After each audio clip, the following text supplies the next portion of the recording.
The portal will take you where you want to go. I can outfit you for when you reach your destination.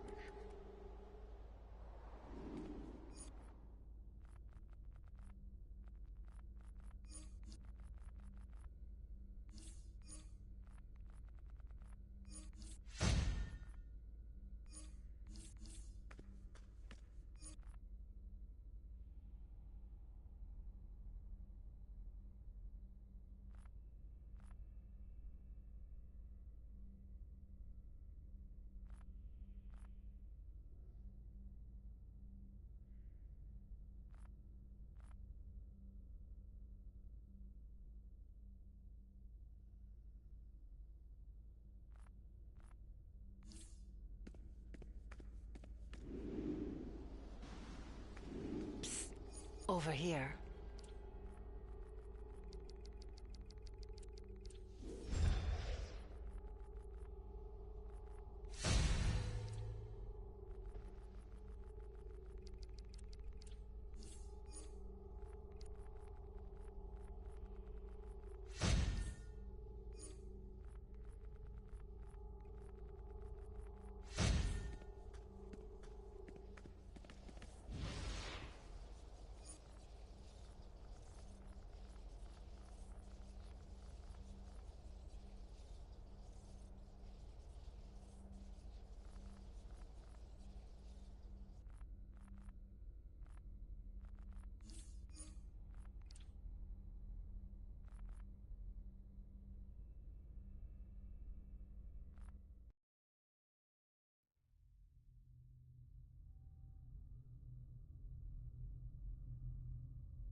Just glad to finally have a microphone and something to use so I can hear and talk during my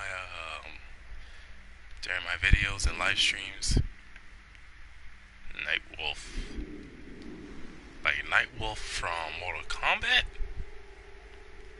I wonder would a comic book company like DC or Marvel be able to get away with that, making a character named Nightwolf, where maybe he doesn't share any of the same abilities, or even a similar type of costume as Nightwolf from Mortal Kombat, but just a similar sounding name, only with the word Night, like a warrior knight, or K in front of the N, instead of Nightwolf, like how his name is spelled in MK. Okay, maybe I'm overthinking this, but I'm just thinking like it's the same name, but just a slight spelling difference because there's a K added instead of it being starting with an N. So would Mortal Kombat's developers from NetherRealm Studios be able to sue someone for trying to trademark a character with that name? Choose one of these soldiers for me to drain. Their sacrifice will provide me an element I can use to our advantage. Hold on a second. I'm playing as a hero. Why do I have... Oh, you know, it doesn't matter.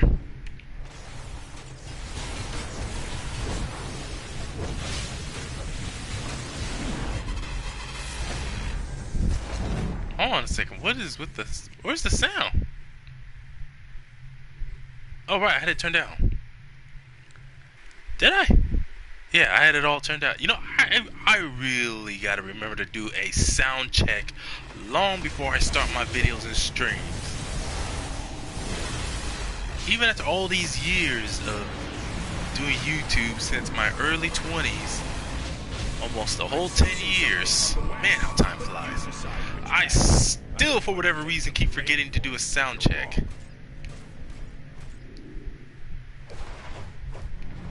Most of the time I keep forgetting to do a sound check.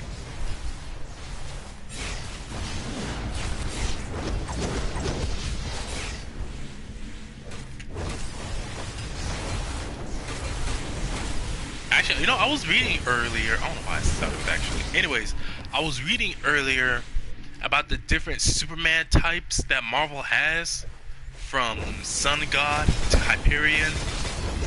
Let's see, Sun God, Hyperion, Blue Marvel, Gladiator, and Sentry. And of course, most people agree that out of all of them, yeah, Sentry is currently the first to get a live-action debut, but Gladiator was the first to appear outside of the comics when he appeared in the X-Men cartoon from back in was it 1997? Somewhere in the mid to late 90s. And he did eventually return in X-Men 97, which was cool as well.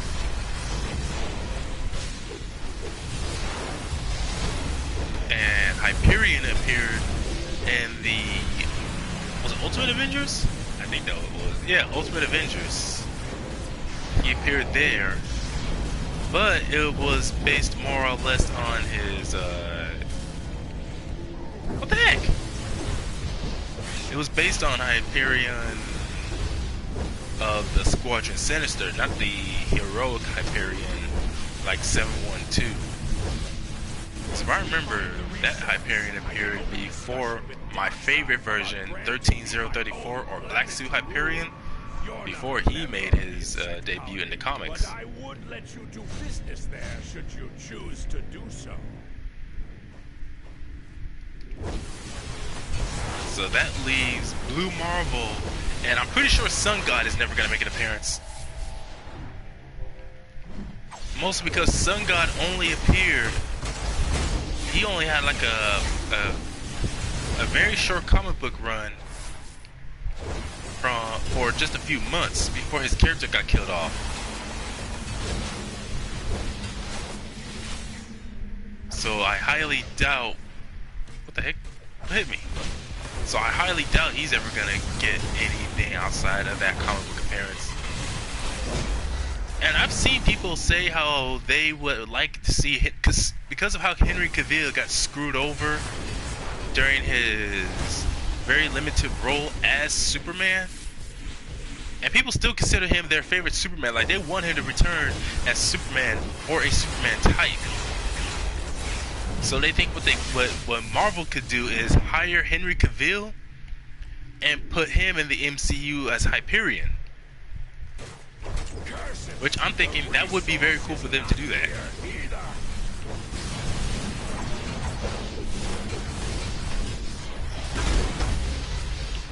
Like, I would like to see Henry Cavill return in that sort of role, because Hyperion really does embrace the identity of like the Superman, but in the Marvel universe. Like Hyperion as Superman, but without the center of the multiverse and the way the multiverse operates revolving around him, because that's how it has always been with Superman, where not just the comic book company itself, but in lore. Because who was it? It was during Doomsday Clock, and I'm trying to remember who it was in Doomsday Clock. Dr. Manhattan.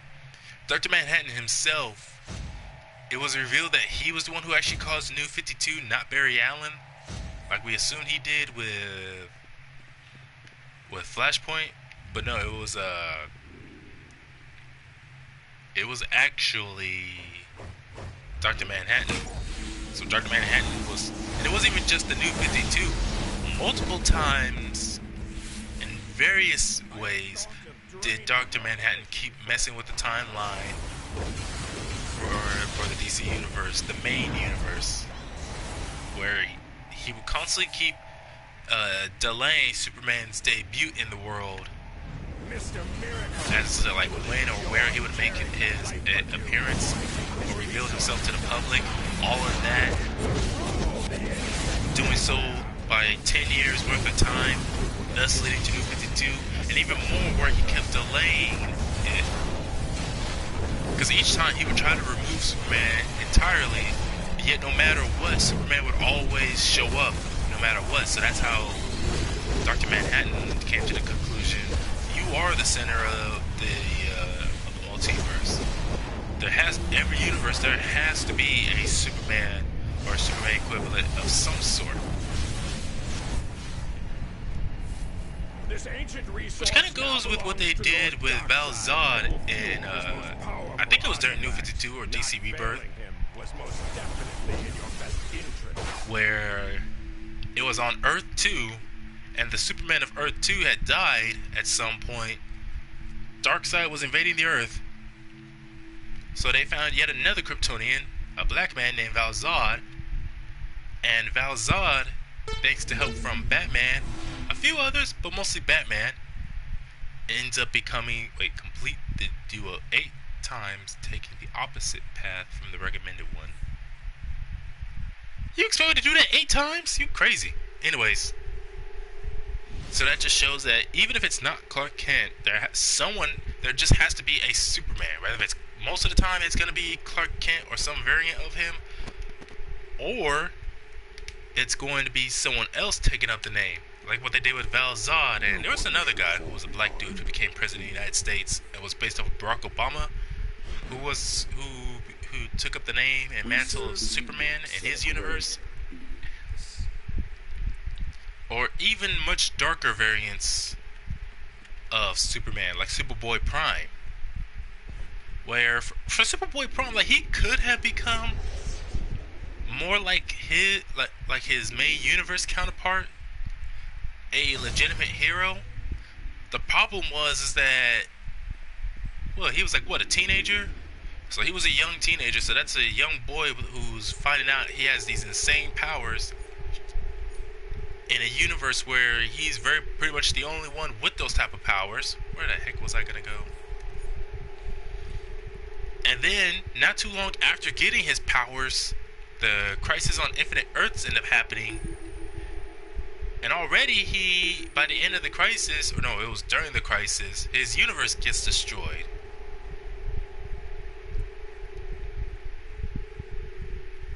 So now he doesn't even get to be the type of hero he wanted to in his universe because his universe is no longer there. So he becomes obsessed with trying to find a way to bring back his universe.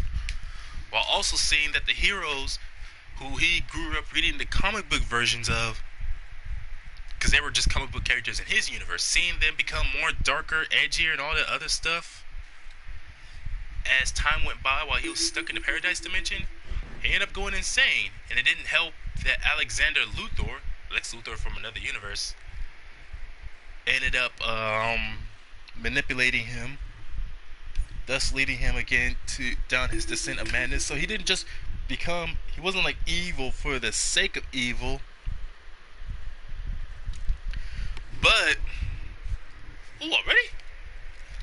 Well, what was I? So he didn't just become evil for the sake of evil, like, oh, I hate everyone and everything now. It was more of, it's not fair. Why do I have to live in a world where everything I knew and love is destroyed, but everyone else gets to have theirs, while they're all acting not like real heroes, all of them killing and doing all these bad things that heroes aren't supposed to be doing.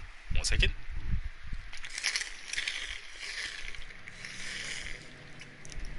Fresh water. But anyways, so he's expected to just live with that fact, which, yeah, that is one of the things that's one of the things they don't really talk about. The sacrifices that a superhero is expected to make. Anyways, so again, he didn't just become evil and start doing bad things just for the sake of it. Like he was some kind of narcissist like Lex Luthor. No, he could have been a legitimately good person, a good superhero, had it not be for things like the Crisis on Infinite Earths. And even with the Crisis on Infinite Earths, the fact that if he wasn't stuck in the Paradise Dimension when that universal reboot happened, and if it wasn't for his Earth, or his universe being destroyed, what was it? Not Prime Earth, no, it was called Earth Prime. Yeah, things would have just gone a lot better. So it's very unfortunate for Superboy Prime. So a lot of people saying how he's a bad character and all this other stuff because he's meant to be more, well, he just gets a lot of hate from a lot of comic book readers, especially modern day comic book readers. But he's one of my favorites. Like, learning and understanding what he represents, what had happened to him, why he went down the path he did. Because how can you expect a teenager to be able to cope with his sanity and keep himself from not going insane when literally everyone he's ever known and loved, his parents, his girlfriend, and all the friends he had back in his universe are all dead? And seeing the heroes, the same people he teamed up with, coming back, but they're not even the same type of people anymore.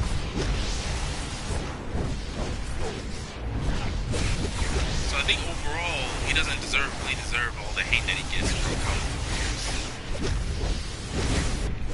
Well, oh, come on! I was just about to activate my shield. What hit me? I will never forgive them for this stupid update where they nerfed our combat ratings like this. Just so stupid. Oh well.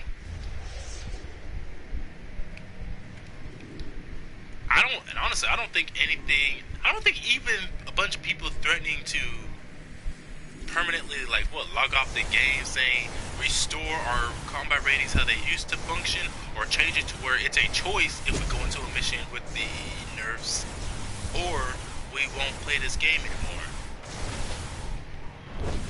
I don't think that's gonna work.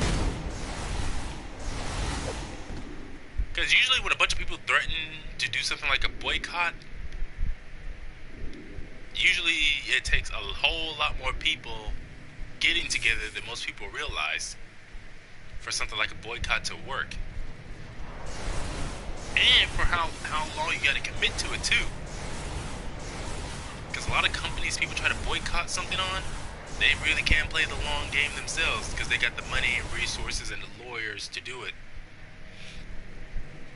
And I went way off track. I was originally talking about so-called Superman types. Because I was originally talking about Hyperion.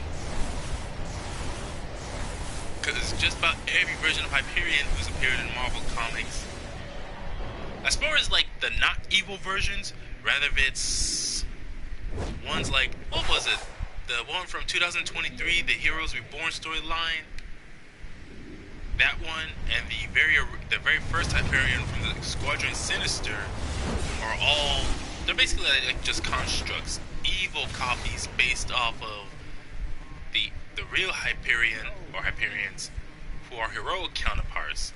In fact, I think the only time a Hyperion appeared in comics who was not a copy, like the Heroes Reborn and the Squadron Sinister Hyperion, but was legitimately a real Hyperion on his own, but was also evil by choice, was King Hyperion.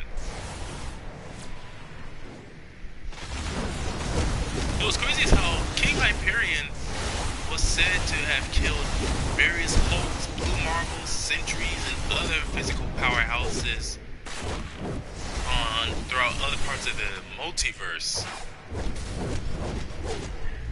where it said that he killed them, rather as easily or even through a struggle.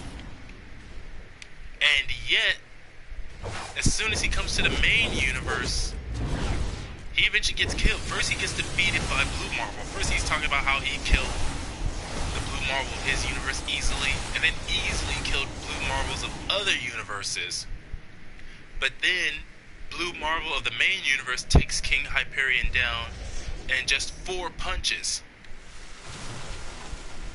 That's like someone in Baki the Grappler or Kengan who goes to the trouble of hyping themselves up, or they got all this lore to explain how much of a threat they are, only for their opponent who they were bragging to take him out like with little difficulty, not even like mid, like very low to absolute 0 difficulty. That's what the fight between King Hyperion and Blue Marvel was. It's like the only real difficult part for Blue Marvel was, is this guy gonna go over and help or not? Anyways, where was I? King Hyperion was hyping himself up, talking about, I killed so many of your counterparts. The first one I killed in my universe with so much ease, and I killed other Blue Marvels throughout other universes. Plus those other universes, Hulks, Sentries, and others and whatnot. But then he confronts main universe Blue Marvel and he just goes down for just 4 punches. Like the only part Blue Marvel struggled with was the fact that King Hyperion had a hostage, and he's like, okay, I gotta find some way to take this guy down without any civilians in the public getting harmed. Which he manages to do so just fine. He manages to save the little girl King Hyperion was using as a hostage. And then just, as I already said, in just 4 punches took him down. I'm like, man, that's just embarrassing. And yet, King Hyperion was still left he was still left alive after that. And yet, for whatever reason, while he was held in captivity, at some point, Luke Cage himself decided, you know what? I want to recruit that Hyperion. I want to recruit King Hyperion to work with other villains and anti-heroes and whatnot for the Thunderbolts. And I'm like, what gives you the idea that King Hyperion is sane enough? He went around killing people constantly from one part of the multiverse to the next. What makes you think he is sane enough to recruit like that? But of course, they did have they did have a backup plan that was having because Hyperion, all versions of Hyperion's weakness is Argonite. Basically, like Superman's kryptonite. So they had nanites injected into King Hyperion's bloodstream. Those same nanites that, should they be activated, would release the Argonite directly into his bloodstream. So at one point, King Hyperion, that's what ended up happening. King Hyperion went rogue, tried to do his own thing, wanted to take over the main Marvel universe. Ends up fighting and beating up. Oh my goodness! So he ends up fighting and beating up Juggernaut, and there was some others who were trying to rein him in.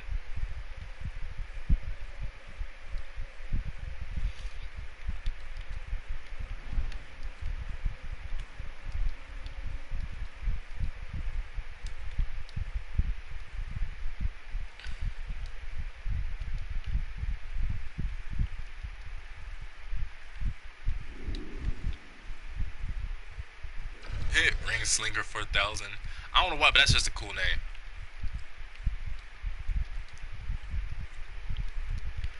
So let's see. What happened after? Oh yeah. So after after King Hyperion got recruited into the Thunderbolts, Domon, freaking Luke Cage's part. Anyways, after that happens, then seemingly he's working with the team a bit. The other Thunderbolts, but then goes rogue, wants to take over the world, and he wasn't even aware of the Argonite that was in his bloodstream from the nanites. Which, after a while, I don't know why they didn't activate it right away. Because he took his time beating the crap out of Juggernaut. Like Juggernaut, even though this was supposed to be main universe Juggernaut, but he just couldn't hang with King Hyperion. Like man, they always gotta play down Juggernaut. Even against others, he's supposed to be an absolute powerhouse against like Hulk. And thus, the Argonite directly injected into his bloodstream from the nanites. He gets crippled and damaged heavily. And during that time, he's showing a lot of fear. And they just happen to have Man-Thing there. As one of them was saying, careful Hyperion, you're showing a lot of fear. And you should know, when it comes to Man-Thing, whatever, anything that, what was it? Whatever shows fear, Man-Thing must burn, or something like that. Whatever knows fear, Man-Thing burns. Whatever that tagline is. And thus, that's what Man-Thing did. Ended up burning King Hyperion, who was already on death's door from the Argonite. Burned him to death. Which I'm thinking, good riddance. The only good Hyperion is a heroic Hyperion. Like seeing just how much death and destruction King Hyperion was getting away with, especially all the effort the heroes from different parts of the multiverse were going through to take him down. The Beast don't look so beastly.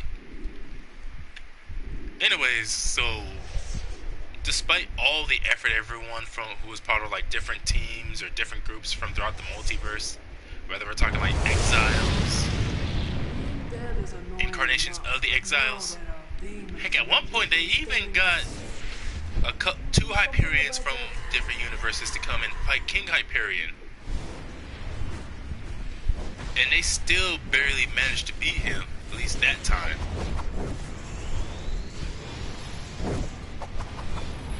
Like, it was like somehow, screw you.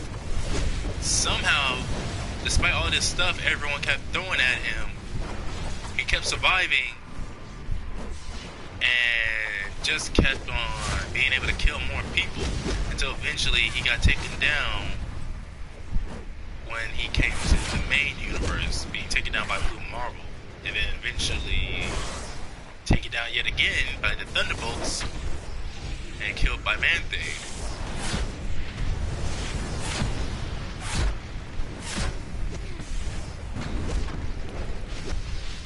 That's why I'm glad the next time they brought in Hyperion, a real Hyperion, again, not a construct or someone who's part of a false reality that someone made, like what happened with Mephisto made his own version of Hyperion, somewhere like that. When the Grandmaster made the first Hyperion that appeared on panel was a construct created by the cosmic being, the Grandmaster. Hey, I got a trophy out of this. Or a feat, not a trophy. I keep forgetting this game has trophies. Anyways.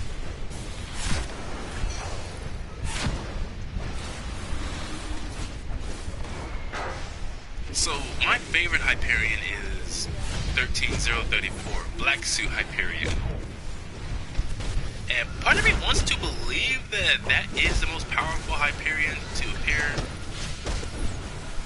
in comics so far. Which I really hope that is the case. because I think Black Suit Hyperion is deserving that title.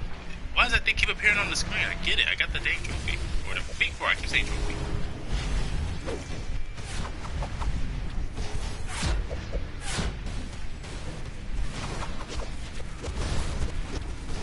Because some people, I remember one of the earliest feats of Marcus Milton.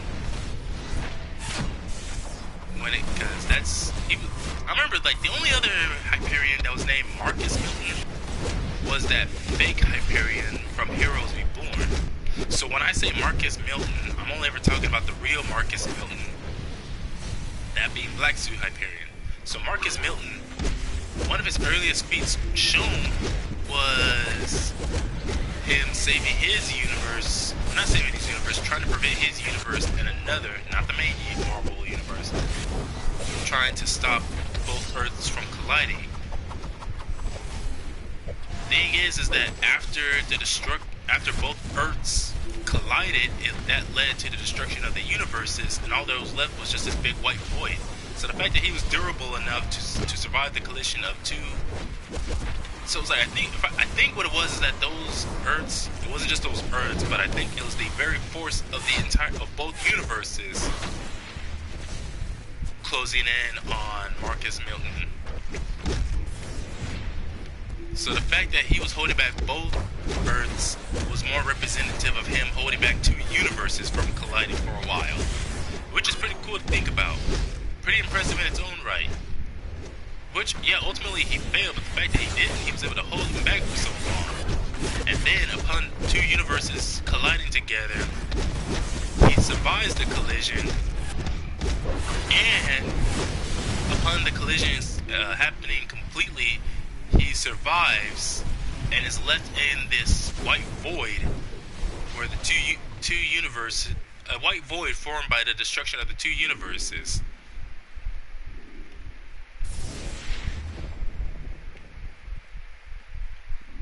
So that's got to be a testament to both his strength and durability for him to be able to survive that.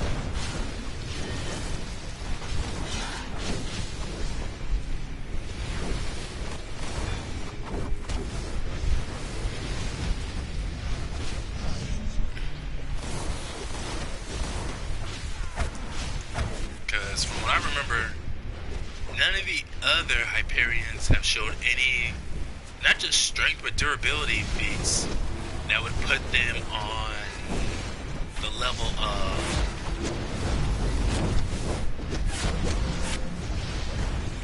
nothing on the level of Universal or low multiversal. Because if I remember, to be low multiversal at the bare minimum, your strength has to be worth the equivalent of at least two universes.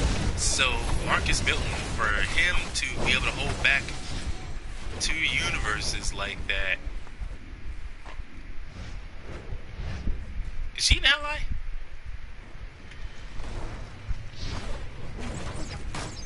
Aw, man, it ended.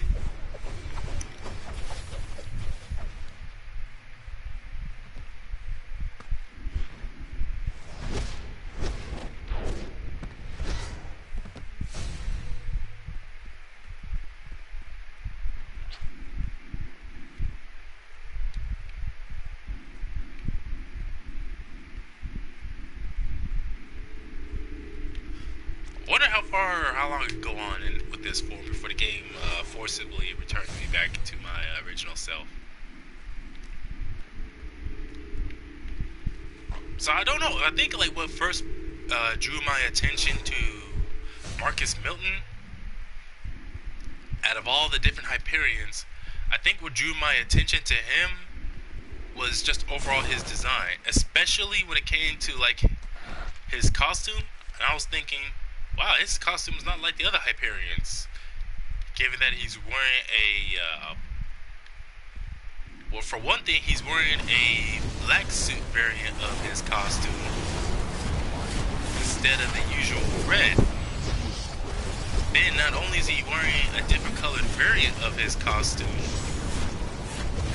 but also he even has a different emblem. Because because the typical Hyperions, like 712, who was a hero, 712, his costume is red and has the atom as a symbol. And every other Hyperion after that, before Marcus, had the atom symbol. But Marcus, his costume has the hazard sign, like what the sign that's used for biohazard. That's what his symbol has. And not only does he have that, does he have a different symbol or emblem, but also the location is different. He has his on his waistband instead of on his chest like every other Hyperion.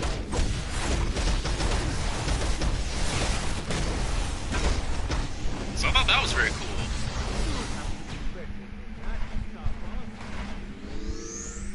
So going way back to how I believe Henry Cavill could play a good Hyperion is the fact that, again, Hyperion is a hero based off of Superman. He's meant to be Marvel's version of Superman. So basically a Superman but without the universe and most of its events revolving around said Superman type. Which, if anything, that just means like less pressure on Hyperion. Hyperion is not the #1 hero that everyone looks up to for inspiration, like how Superman is, to the point where at almost every major event, crossover event, or whatever else, every disaster, Superman is expected to be there. Hyperion, it's more of he's not expected to be there, but if he shows up, the extra help is necessary. So that means it's less of a burden for him to be there at any and all costs. And it's not really as controversial should Hyperion use lethal tactics or develop a more authoritarian sort of attitude. Which Marcus himself did have a bit of an authoritarian attitude when he killed Namor after destroying Atlantis. After the events involving the incursions and all the actions Namor himself took. And mages are attacking the locals. I need you to help them. So basically, Hyperion killing Namor was retribution for Marcus. So Marcus's version of the Squadron Supreme, which consisted of various heroes from alternate universes, they end up forming Squadron Supreme on the main Earth. And the Dr. Spectrum of that team, a woman, which if I remember, that Dr. Spectrum, they never really revealed her identity or what she looked like without the mask. You always saw her with that costume. You just only saw her hair, which was uncovered. Anyways, so she explains what happened to her universe, how the Avengers, led by Namor, ended up destroying it. And for whatever reason, it's like, even though it was Black Panther, Namor, Hulk, Doctor Strange, I can't remember if there was one more. I don't think Captain America was part of it. Anyways, how they were all willing. Yeah, weren't they members of the Illuminati or... Yeah, the Illuminati. I was about to say the Cabal. Which, if I remember, Namor did join, but he was part of the Illuminati first. But anyways, so that was the Illuminati, not the Avengers. The Illuminati goes around using antimatter bombs to destroy any universes that threaten Earth. And this was before they finally... It was actually Sunspot. He formed his own Avengers, who went on a mission to find out what was causing all those constant universal collisions, cataclysms. And they found out it was the Beyonders, so they had their confrontation with them, and that eventually stopped the. You saved a lot of people and sent Faust a message. Leave the locals alone. Oh yeah, I forgot about this Day of Reckoning finale thing.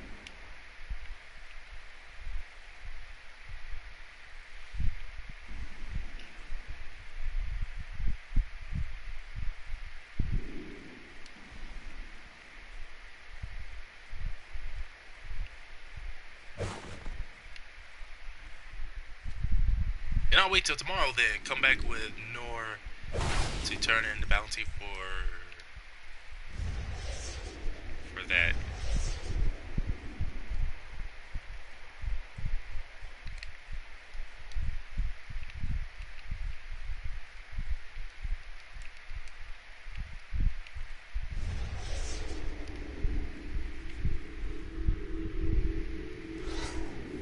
I find it much easier to just type in help with whatever name of mission here, as opposed to whatever sentences I would normally type out. Tends to get me better results. Oh my goodness! No wonder they're all so full. Everyone's busy with the whole week of Cosnia thing.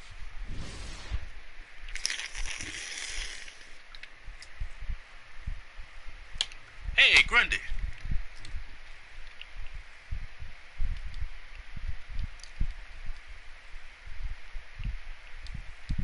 So I keep going back to how Henry Cavill would work great as as Hyperion due to his time, what time he did get to spend as Superman.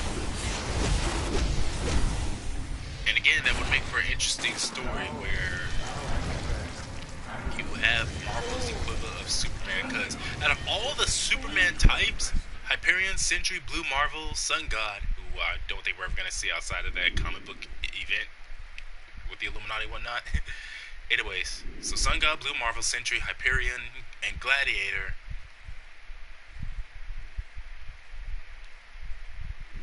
Sentry may have been the first to make his live-action debut, but he has yet to make. I have yet to see him appear in animation form.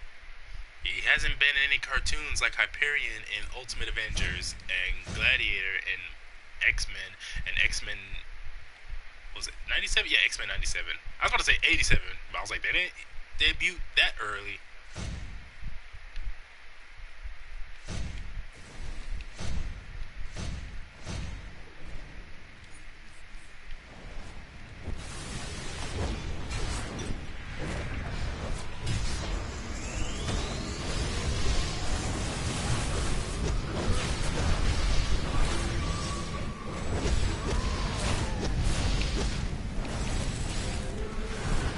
What the heck? I was trying to roll out the way, but my character just kept standing there.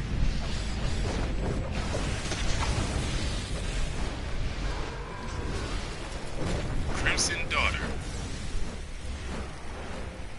Red Lantern Supergirl?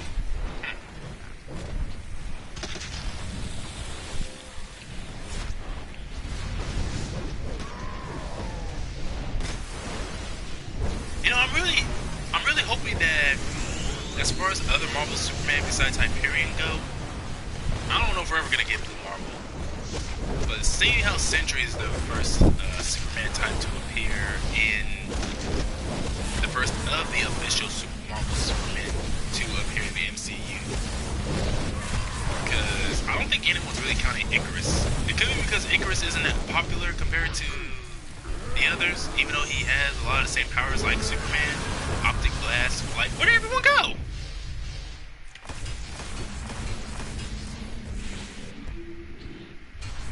Okay, seriously, what happened to my shield? Why did my shield get?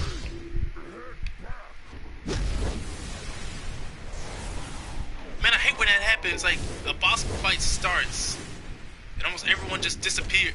Oh, you son of a gun, Grundy. Blech. Anyways, so Sentry may have been the first to appear, but it's like when it comes to Sentry, I don't want to say love-hate relationship because I don't hate the character, but I don't love him either. I think it's more so I like the costume and the powers and whatnot, because it's kind of like reminiscent of Superman, where during the time where he keeps getting superpowers every few issues or so, like what they've been doing before Crisis on Infinite Earths, and even after Crisis on Infinite Earths, he still occasionally started exhibiting new powers he didn't show before. But that's beside the point. Anyways, so back to my main point. Wait a minute, was Was Constantine giving the bird just now?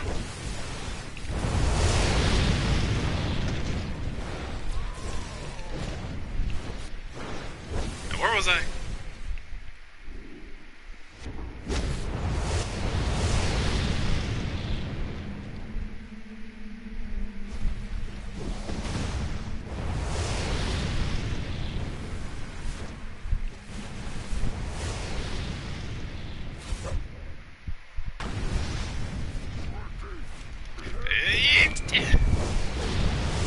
Here we go.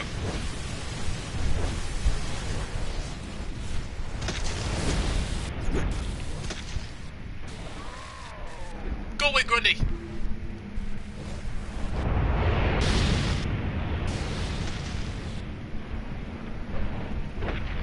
Whoops.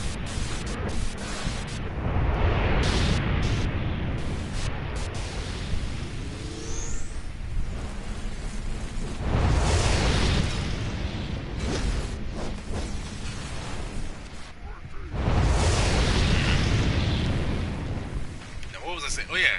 So with Sentry, I think it's more so I like his costume and his powers, and how him having all those powers is reminiscent of Superman. How he even after all these years, he still occasionally gets new powers, only to suddenly wasn't he gets new powers and sometimes he forgets about them, because that's what it is with Sentry. He has all these powers, but he either keeps forgetting about these powers, or he's all like, whoa, I didn't even know I can do that. Even after finding out how all of his powers, his healing, his strength, his energy projection, all of it stems from reality warping and molecule manipulation, he's still just all like, oh, I forgot I had this ability, or I didn't know I could do that.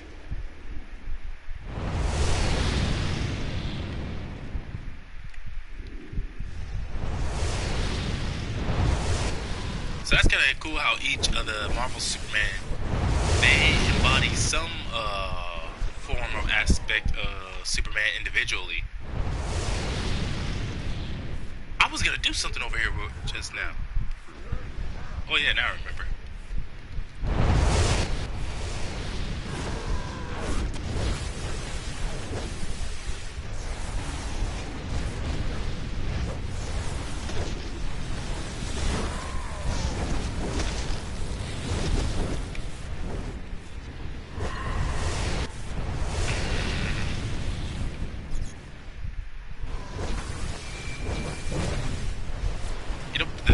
That irritates me the most with Sentry is just overall how Marvel keeps treating him,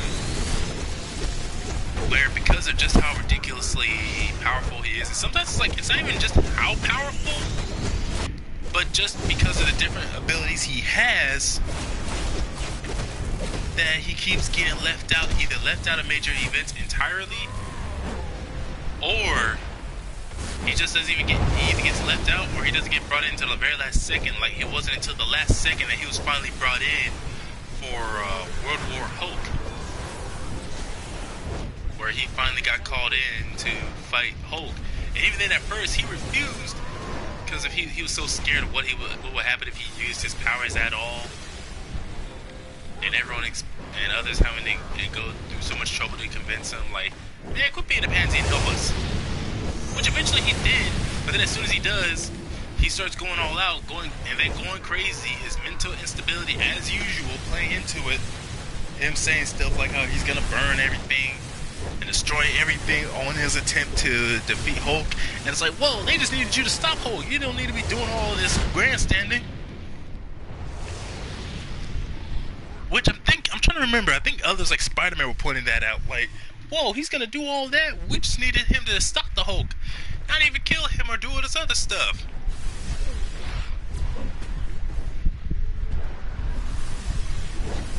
So the whole story was supposed to be about Hulk and how he's taking revenge on the people of Earth, specifically the Illuminati, after his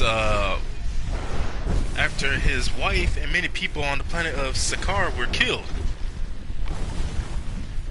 Which, to be honest, no, I'll get into that later. But anyway, Sentry tried to make it all about himself for some stupid reason. Like, dude, how selfish can you be? Just take the Hulk down if you can. Stop trying to talk about how you're gonna get everyone killed. Not to mention, Marvel keeps repeating this thing where every single time Sentry goes and does his thing, it's either Sentry goes crazy on his own, and it's like it's still Sentry, but now he's just acting crazy, like what happened at the end of World War Hulk. But then there's also times where, so many times where he ends up going crazy because the Void takes over, which has been almost every major crossover event that Sentry was involved in, where Sentry would go out and do a bunch of heroic stuff, but then, here comes his mental instability, and now the Void has taken over, and now everyone, especially Thor, has to go through the trouble of fighting either a mentally unstable Void or his evil counterpart Void coming out. Because typically Thor is the one who has to fight or physically confront either version of Sentry, or whatever version of Robert Reynolds is the most dominant personality. His somewhat heroic but mentally unstable Sentry, or his straight up evil Void. Because anytime Hulk I only remember the Hulk getting involved once, and that was when Void ended up breaking all the bones in Hulk's body. And from what I remember, Hulk became deathly afraid of the Void ever since. Which is why outside of World War Hulk, I don't think there was ever another time which Hulk and Sentry actually fought.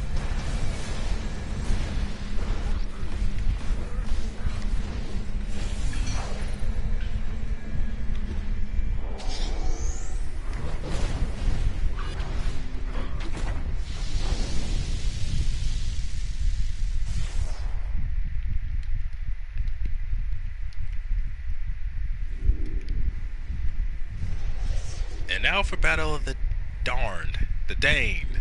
The Damned.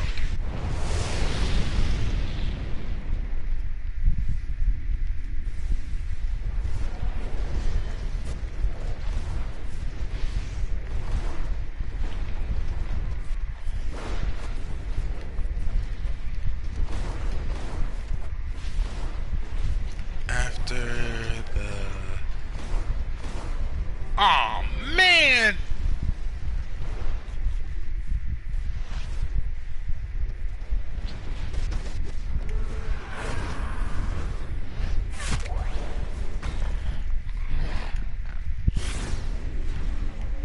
Got there too dang late.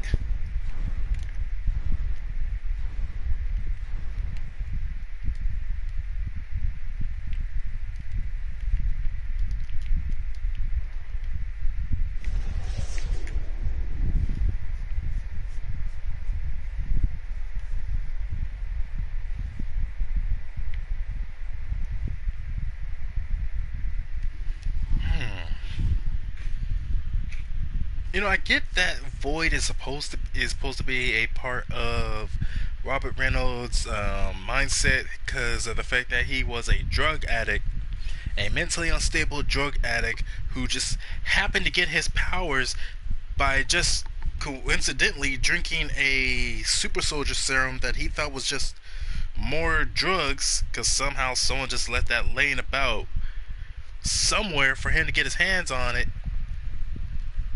And then he gets all these powers, and I'm thinking, how does that work? How does because there's no way taking the super soldier serum that made Captain America and making it far more powerful or more potent would give someone that many abilities, unless, because like the term super soldier can be very broad. It can mean anything. Because the whole point of the Super Soldier program was to create a formula that'll take someone and turn them into a much stronger, more capable human. Which is what the Super Soldier serum did for Captain America.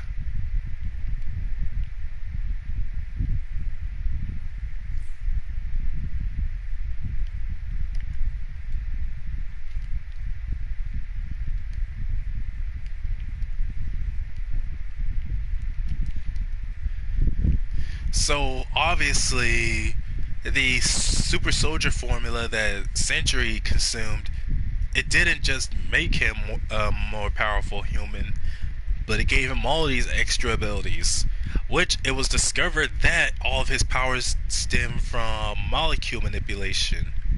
In other words, I think what it is that the formula was that he was given specifically gave him molecule manipulation, and therefore with his ability to manipulate molecules, because of his drug-addled mind, he subconsciously altered reality in a way, because Molecule Man can do that. Molecule Man, Owen Reese, his power is manipulating molecules on a universal to multiversal scale.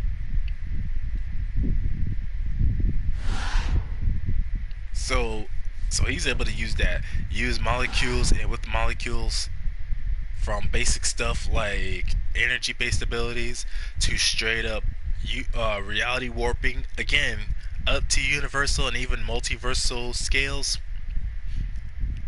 And so that's what Sentry has. He can manipulate molecules, and with those molecules warp reality, and thus warp reality in a way that suits him.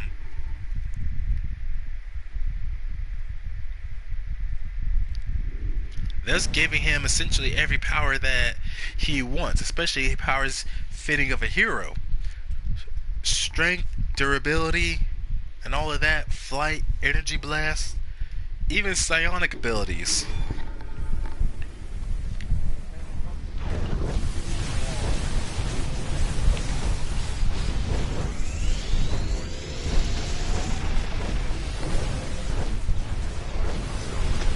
Because every other Marvel Superman, they also have flight, strength, and energy projection that puts their power level on a universal to multiversal scale, but none of them have like reality warping, let alone molecule manipulation, the sheer range of powers that Sentry has. That's why I think the closest in power, both physical and non-physical, like the only one who I believe the only other Marvel Superman who I believe, Neuron.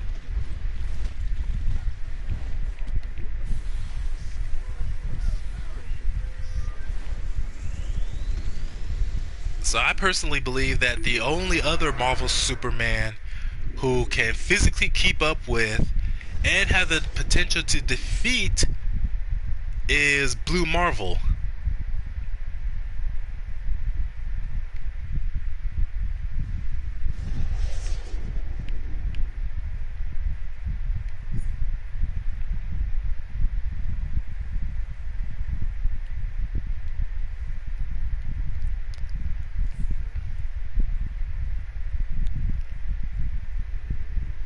Alright, here it is.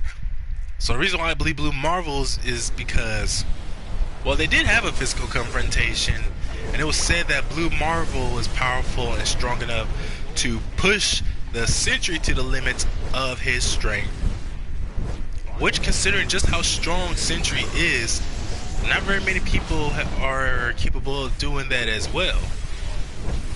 Only other extremely strong physical powerhouses like Hulk and Thor have consistently challenged Sentry and be able to do that. So for Blue Marvel to be able to do that is pretty cool in its own right. Not to mention, Blue Marvel's power is essentially opposed. Blue Marvel's power is opposed to Sentry's, because Sentry is often shown manipulating positive matter or positive energy, whereas Blue Marvel's power comes from antimatter, like the negative zone, and Sentry himself is at his weakest in the negative zone.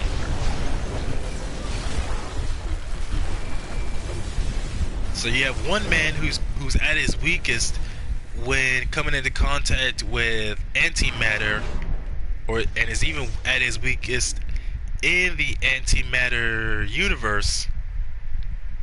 like the negative zone, whereas Blue Marvel's power is all about antimatter, like from the negative zone, or whatever other constitutes as a universe or world made of antimatter.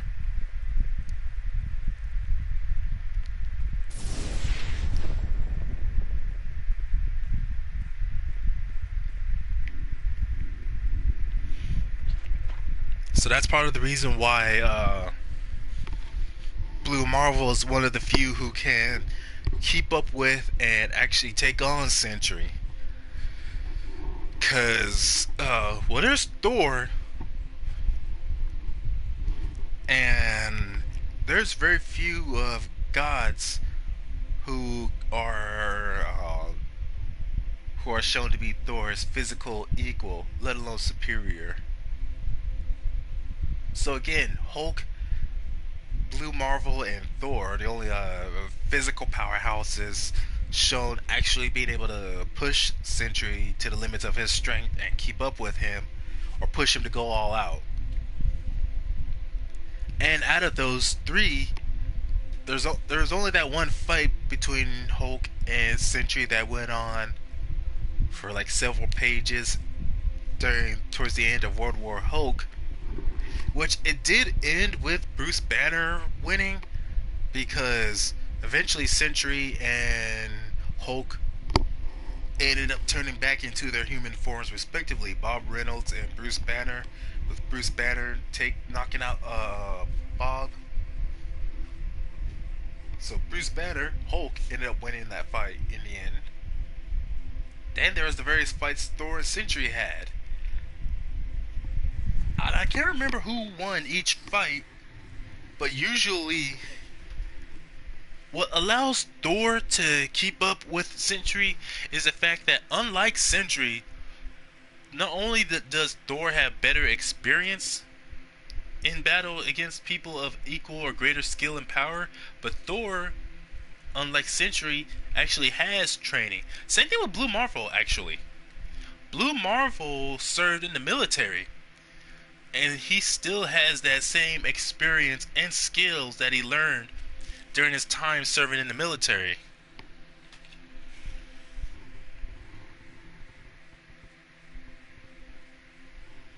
So you have two guys who are able to keep up with and fight against Sentry who have combat training. And they still keep up with that combat training. Like they don't let their powers and fighting skills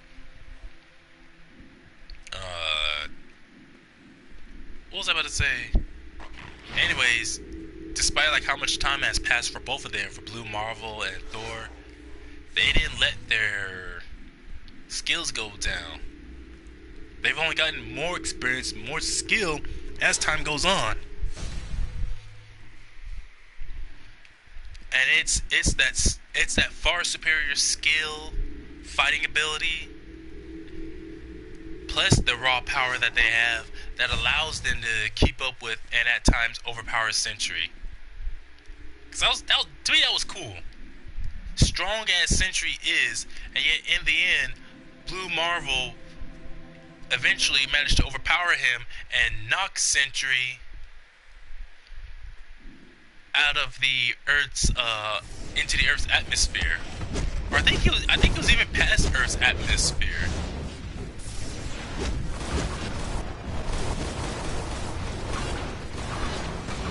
Either way, it was awesome. Like honestly, I like Blue Marvel. I'm thinking like you want to have someone who's basically Marvel's Superman, but you want to give him all like just a huge, ridiculous amount of different powers beyond strength, flight, speed, and basic energy projection. Because that's what Gladiator and Hyperion and Sun God have. They have flight speed, and optic blast. And for all three of them, it's heat vision, or as Hyperion calls it, atomic vision. Whereas Blue Marvel and Sentry, when it comes to energy projection, they have way more than that. Not to mention they're capable of projecting energy from their hands. Well, Marcus Melton Marvel has shown firing energy from his hands at one point, but that's only like at one point, and I don't remember seeing him doing it like ever since. So I think it's one of those oddly specific situations where he can do that. Even Sun God was able to manipulate energy into his hands. Like he was able to take the stored up solar energy he had and form a giant energy ball of concentrated solar energy that he can hurl at his enemies. Which itself is also awesome that he had that Sun God had that.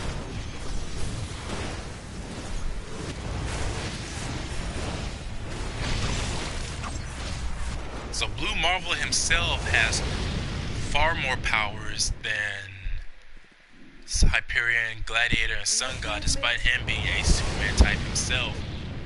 But he does not have the mental instability that Sentry has. And what else is there? Like Sentry himself has shown a lot of intelligence, but I think that's just purely just because of his powers. I don't recall Robert Reynolds ever being noted as being extremely smart, considering he is a, well, I don't know. I don't think it's fair to say that like drug addicts can be smart or not. It's like, yeah, not smart to let yourself become an addict in the first place, but taking that out of the equation, just in terms of general intelligence, I don't know if that's purely because of the super soldier serum making Sentry so dang smart, or if that's purely his powers that he wasn't exactly born with or exactly worked to earn, powers that he got completely by accident. Which, yeah, Blue Marvel got his powers from an accident that happened, but he was already smart and scientifically gifted and was a college and university graduate before he got his powers.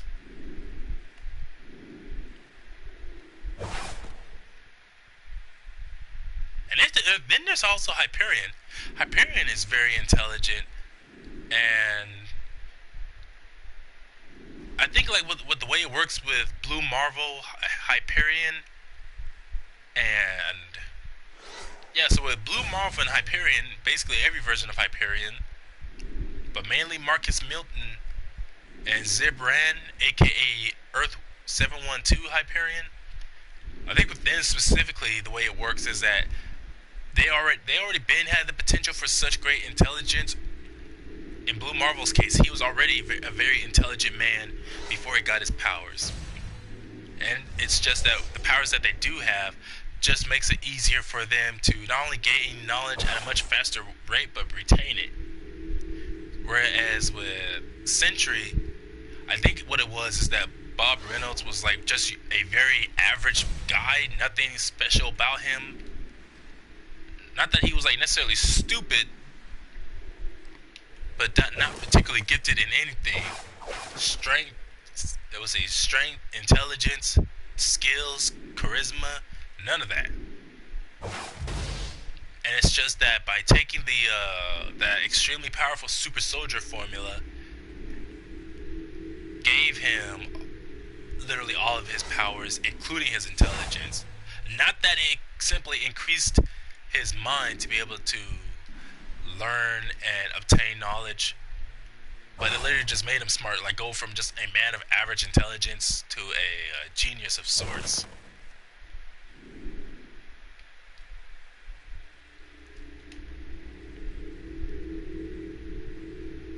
Which, like, the more I think about it, the more I realize how narratively, yeah, I'm not really that fond of Sentry then.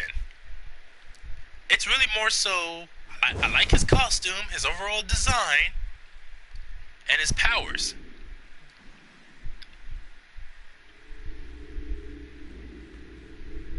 But then the more I think about it, the more I think how much better the situations Sentry was in would be better off if instead of Sentry, if Blue Marvel was used. Because I do believe that out of all the Superman types, Blue Marvel is the closest to Sentry out of all of them in terms of power.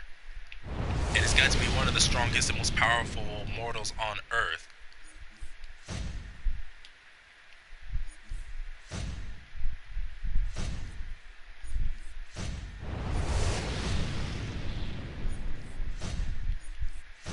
The only problem is that Marvel just often neglects. They neglect Blue Marvel constantly.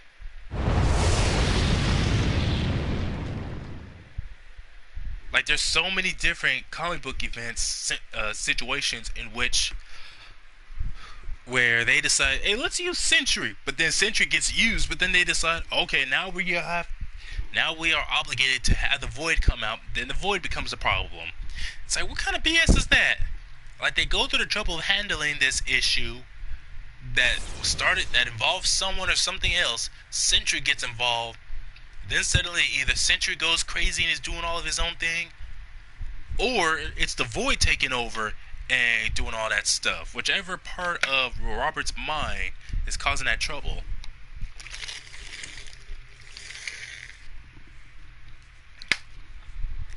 And yeah, they've been having issues like that with some other characters, mainly like the Hulk. But, well, yeah, not only was Hulk always like that, not because of mental, but emotional instability. Emotional instability, unlike Sentry, where it's mental instability.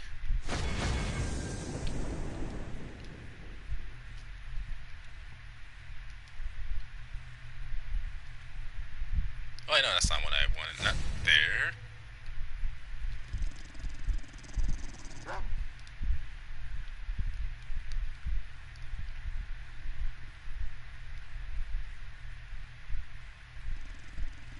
So, in my opinion, it's more understandable as to why things happen the way they do for Hulk, where Hulk often gets into all these different confrontations with other heroes. And if anything, a lot of the times, it's not even like because of anything Hulk did. It's more of a misunderstanding where something happens, people accuse Hulk, and then they just go and attack him, only for it to turn out later Hulk was actually innocent. It's like, y'all don't learn nothing, do you? You just go and harass Hulk and just attack him outright.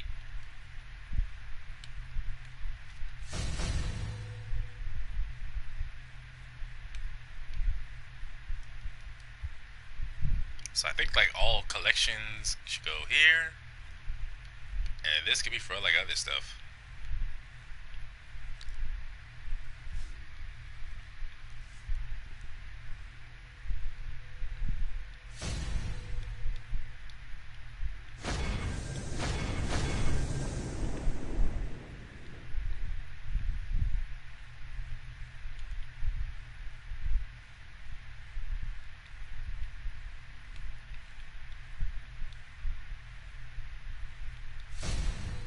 So you wait, I can't put that in there, but I can put this in there.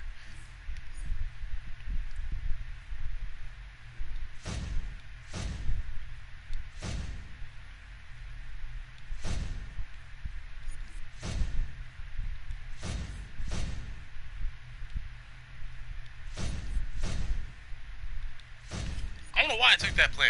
I don't really care for plans from this current chapter. No, the fact that we're gonna have to be stuck with Reckoning, and apparently this is supposed to be some dumbass redemption arc they're gonna have her go through, and it's like, I don't like her. Like, that's the crazy thing, is that Reckoning, I think would have served well if she stayed as an antagonist. Cause she was going around killing various heroes and working as a puppet for Neuron and whatnot. But then they decide, oh nope, she's gonna get redeemed. She becomes part of the Indigo tribe. And it's like, wait, does she actually even feel sorry for what she did? Because from what I remember, the Indigo tribe doesn't even actually give people a choice. It's more of they force people to become members of the Indigo tribe.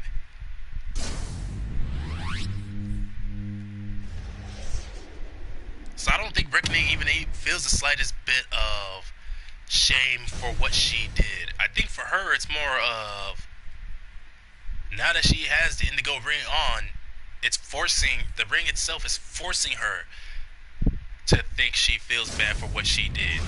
And she's just sitting there with her sister all crying, feeling bad. It's like, you killed a bunch of innocent people. And yet you just get off scot-free like, oh, you know what? You were a powerful and deadly menace. Let's make you still a powerful person, but making you a member of the Indigo tribe just as long as you feel sorry. It kind of reminds me of that episode of Dragon Ball Z Abridged, where Vegeta and Nappa come to Earth, and then a whole bunch of innocent people end up being killed in the end, including most of the Z fighters, or half of them, with Gohan and Krillin, the only one still alive by the time Goku gets there.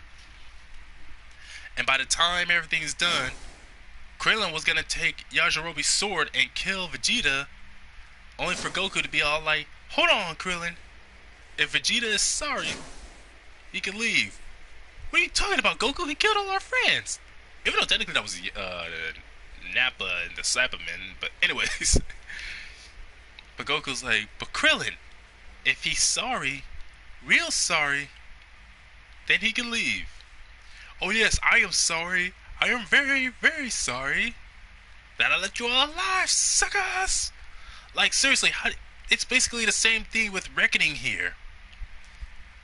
Like, you can't convince me that she's sorry for what she did. I don't think she's actually the slightest bit remorseful. I think that's just the ring from the Indigo tribe making her seemingly feel that way. And so now we got a whole nother chapter of having to put up with her with like, oh, I killed a bunch of innocent people, but I was given another chance by the ring. You killed Jack. Like, I was thinking that character Jack, or not Jack. Jack was the friend of the other woman who got killed. Like, what was her name? Vavoid. I was thinking Vavoid would have been an interesting character. It really would have been cool to have more chapters with Vavoid as an ally to team up with. But nope, by the end she ends up being killed by Reckoning, and that cutscene with Reckoning. So it's you, the other Blue Lantern, who's supposed to be Reckoning's sister. I forget her name.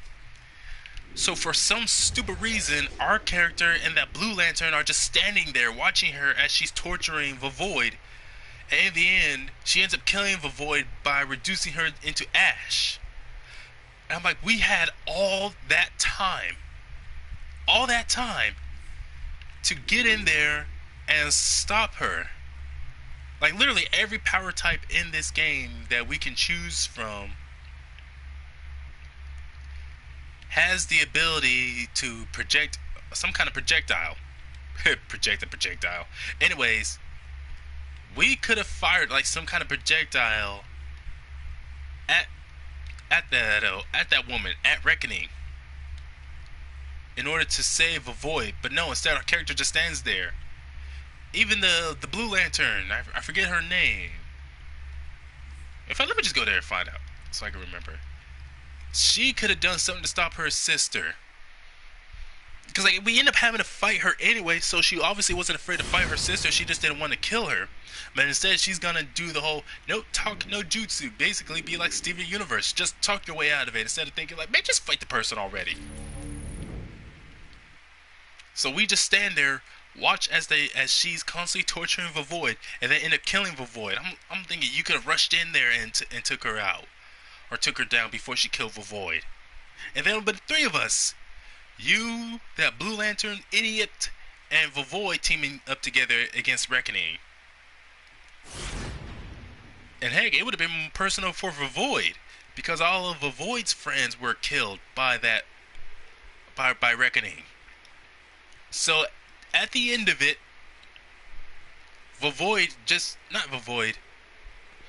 Reckoning basically gets off scot-free. Serenity Magus, Supergirl. Yep, classic Supergirl. Kiki Lauren. Thunder. It says Thundercats only, but well, she's got the cat ears, and she's got that sort of jungle look to her. But not really anything that makes me think, wait, Mr. Cruel. Nope.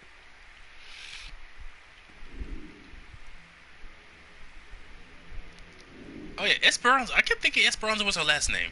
But yeah, Esperanza Cavalera. I get that the Blue Lanterns are all about hope and whatnot. But at this point, it's like they, especially someone like Cavalera, their idea of hope is more of just straight up delusion. Cause here's the thing. Reckoning sold her soul to Neuron, king of the underworld. So first Reckoning sells her soul to a very powerful demon. Then, in exchange, so she already had to be, so mentally and spiritually, Reckoning had to be in a very bad place if she's willing to sell her soul to a demon like Neuron, a very powerful demon like Neuron. Then, so first of all, you gotta to sell your soul to someone like Neuron. You gotta be in a very bad place mentally and spiritually and emotionally. Then there's actually going through with this. So that's two things right there. Then there's being in the mindset of killing innocent people, be them heroes or just anyone who happens to have powers.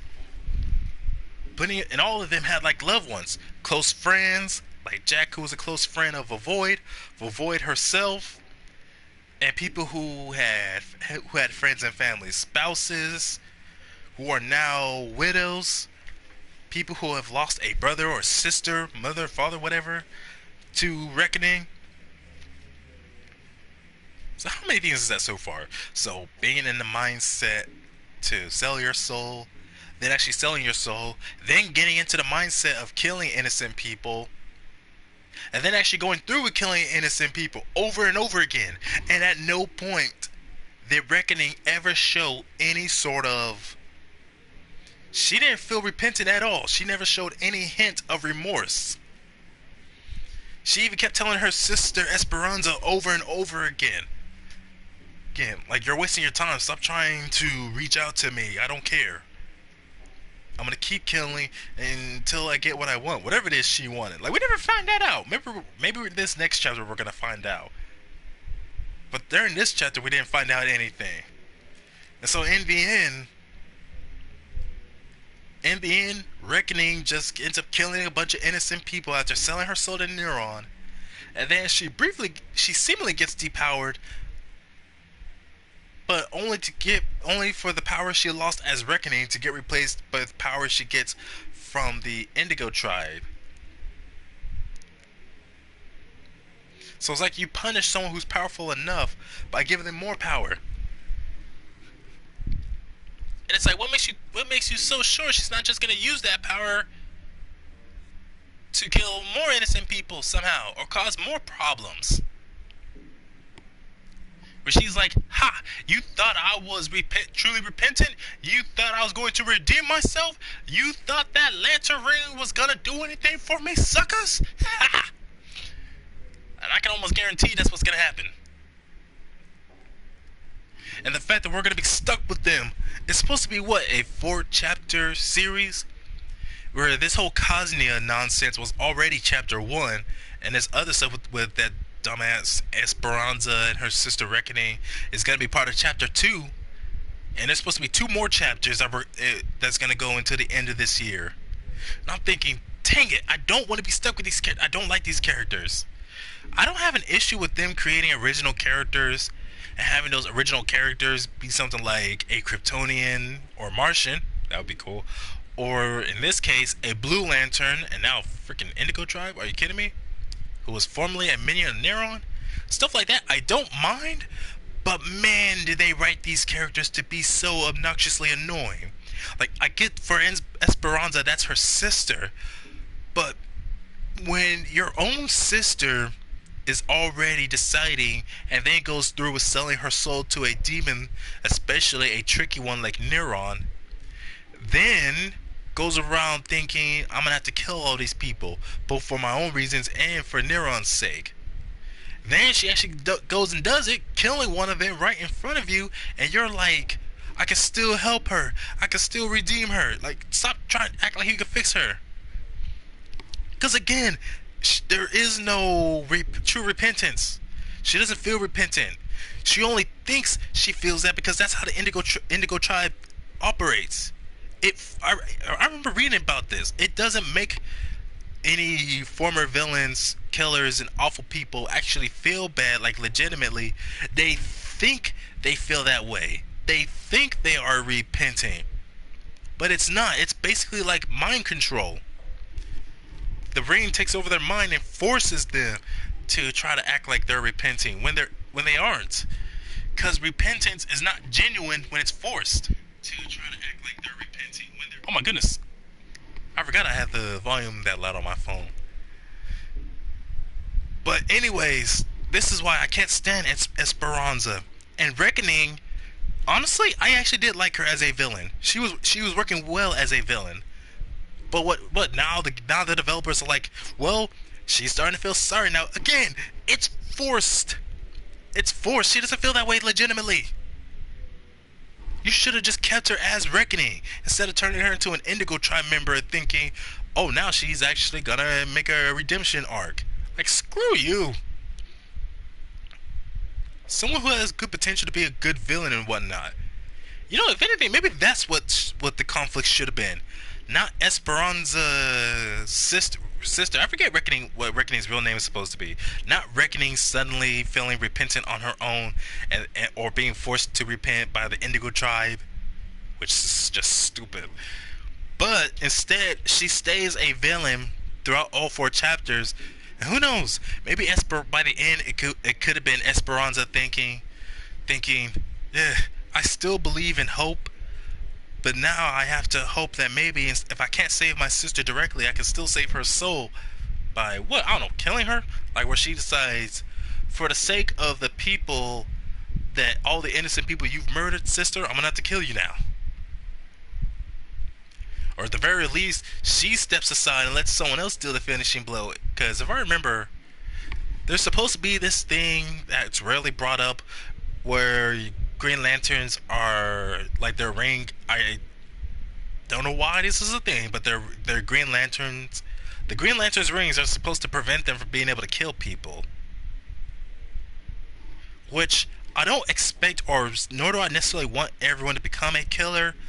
But when you got someone as unrepentant, irredeemable as Reckoning, at that point, it's like, stop trying to reach out to them saying, this is not who you really are. I know you better than this. Like, no, you clearly don't know them better if they chose to become like this. So it's like, you don't have to necessarily be the one to kill them, especially if it's a family of yours, sister, parent, brother, whatever. And instead, you just step aside and let someone else deal the finishing blow. But at least you contributed in stopping them before they cause even more trouble. So it would have been so much better off if that's how they got it to work. But again, they decided to do it differently, and now we're stuck with these characters. We're stuck with this idiot Esperanza and her idiot sister now, trying to supposedly pretend to be a repentant former villain. You know, hopefully the criticism that comes with this, because it's not just me, but it's other people who are not really fans of how they handled this whole entire story. I can't remember how the multiverse, how he feels about it. Him, Superman, the twins, and that girl from AU. No, that girl from AU, she made it clear. She definitely doesn't like the story, how they've handled it so far. Not to mention how the developers are handling the story by putting... There was like this entire... Heck no. I don't like joining voice channels. Almost anytime I join a voice channel, I almost always get the same thing, just a bunch of people talking crap to each other. But anyways, so I need one more of this and then this. So anyways, that girl from AU made her opinion on the story very clear. She definitely doesn't like it. And just like me, she doesn't like the fact that they took the, well, there's this whole exposition they put up on a online forum somewhere. I can't remember where exactly. Where it's supposed to be a bunch of Green Lanterns talking, and it's supposed to be basically an exposition dump for the upcoming next chapter. Which I'm thinking, like, having to put all that stuff on the internet for people to have to look up if they even hear about it, it would have been much better for them to put all that in the game. Because it's like, you put it on the internet, but there's no, not everyone goes on the internet to find out. There's,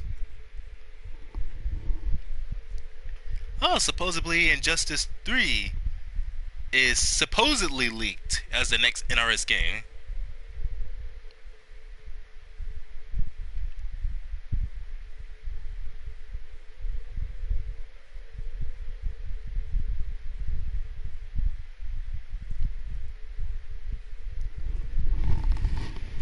Oh, right. Cinder 7, cool name.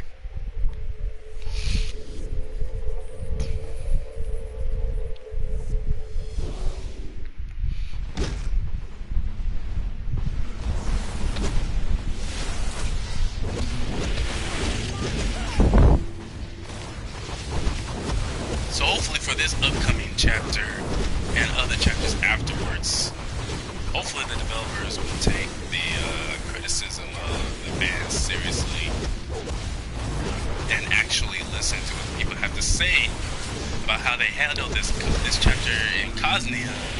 And hopefully the next chapter will be handled much better. The way the characters are written, the way the story goes. Because they definitely need much better improvements after this first chapter.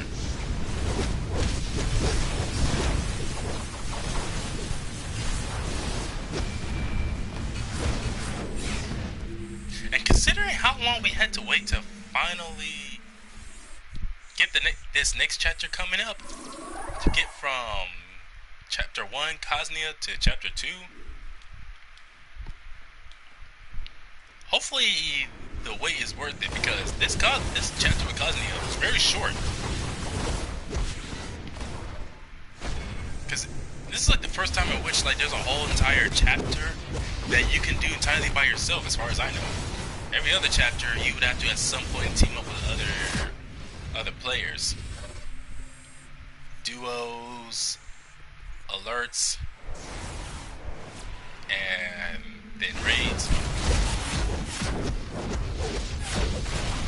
And this one, there are missions where you can team up with other players to do like multiplayer versions of these missions, as like alerts and whatnot. But those are optional.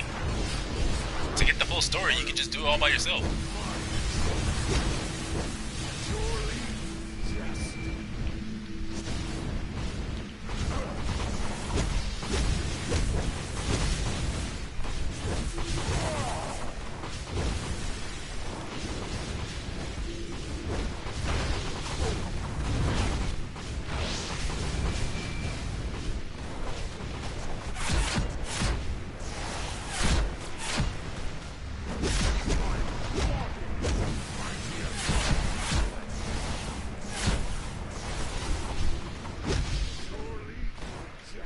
I ranted enough about how much I dislike the way they handle Cosnia, the characters, and how, honestly, all the frustration we had to deal with for a first chapter, which does not, like, usually you want to get things right with the first chapter to get people roped in with the next chapters that come afterwards.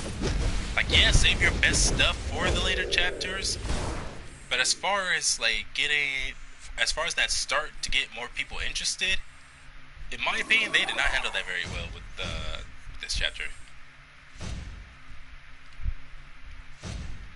Like, I like the location, the way it looks, all that snow, and apparently the snow being so heavy that you can't see one side of the chapter, or you can't see one side of the map of Cosnia from the other.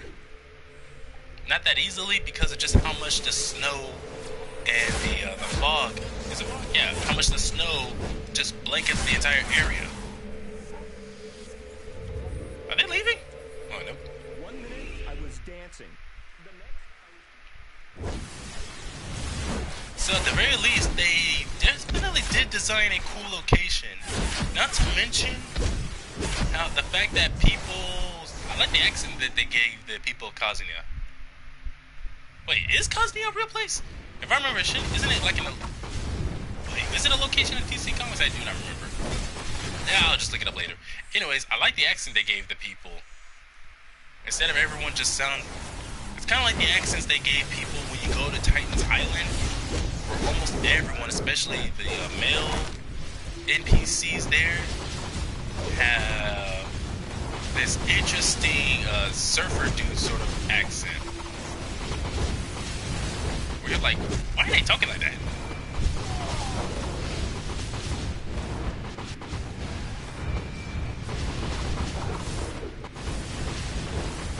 And I did like how they designed the villages. How it's not all just straight walkways or alleyways.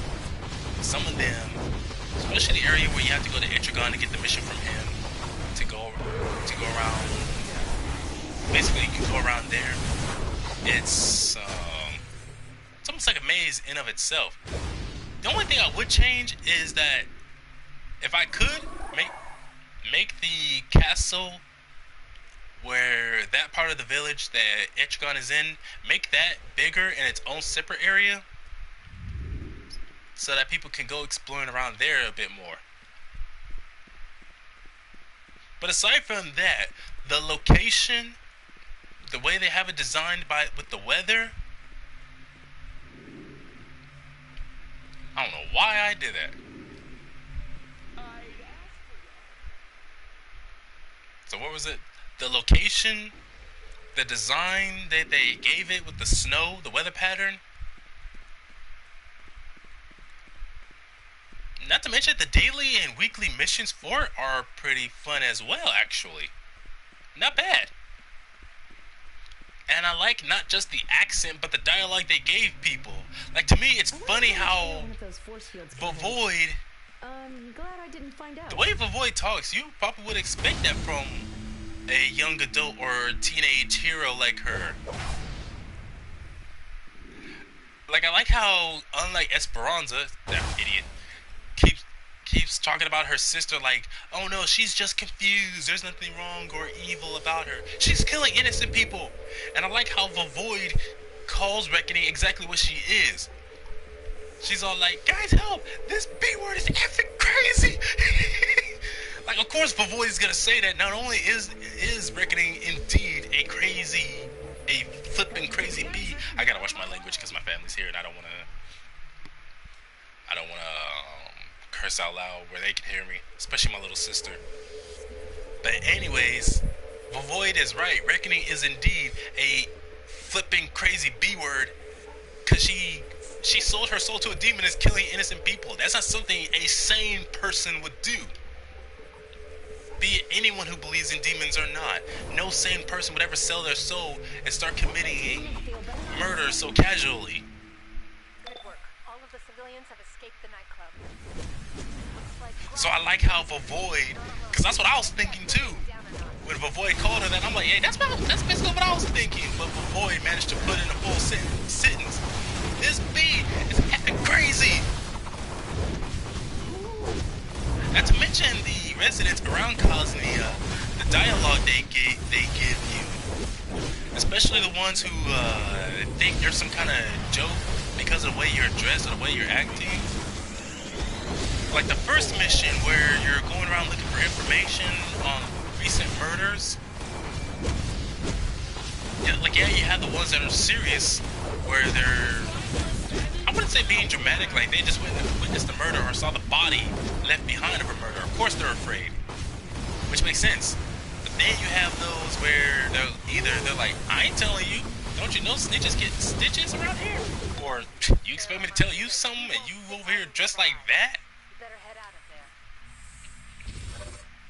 It's like, man, all the people in Cosmia, at least the ones that aren't taking us serious, are sassy as heck. And then there's some of them where they're not being sassy with you. It's, what was it, like some of them will say, oh no, I haven't seen no murders or anything. Oh, I haven't seen no crimes or anything recently. But have you seen the prices on items these days? Now that's a crime. What's yeah, constantly raising prices like a bunch of flipping idiots like the government normally does? Yeah, that should be considered a crime. Like, give us a break. But that's beside the point. The point is, I like the dialogue they gave the people of Cosnia. They're serious when they need to be, and others are just funny as heck.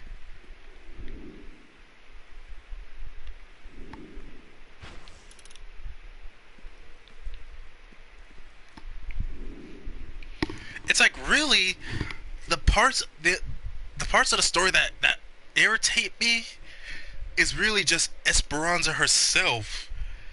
Where I get it, the Blue Lanterns are all about hope, but at this point for her, it ain't even just hope, it's delusion. She's delusional.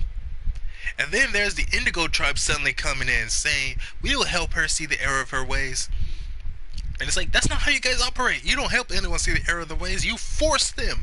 You force them to act all repentant and making them think they feel bad when they don't. It's like when you have someone who gives a forced apology, where they're all like, or give a non-apology, where they say something like, I'm sorry you feel that way, or sorry if that's what you think, or whatnot, where they're not sorry. More so, it's like, it's one of those, sorry they got caught, or didn't fully get away with it, or that whole sorry not sorry nonsense.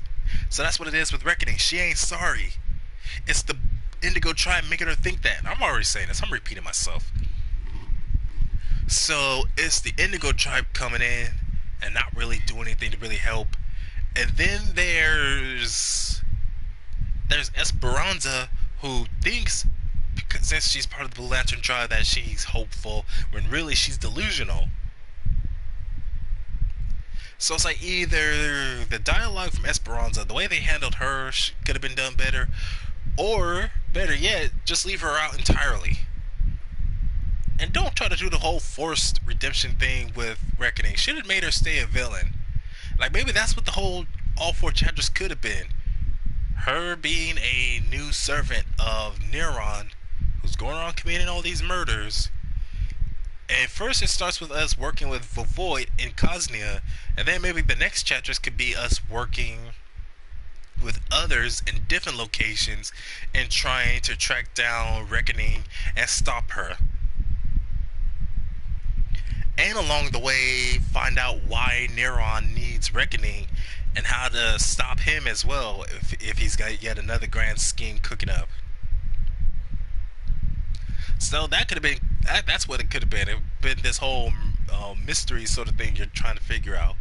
Which, in a game like even in a game, an MMO like DC Online, could have been fun.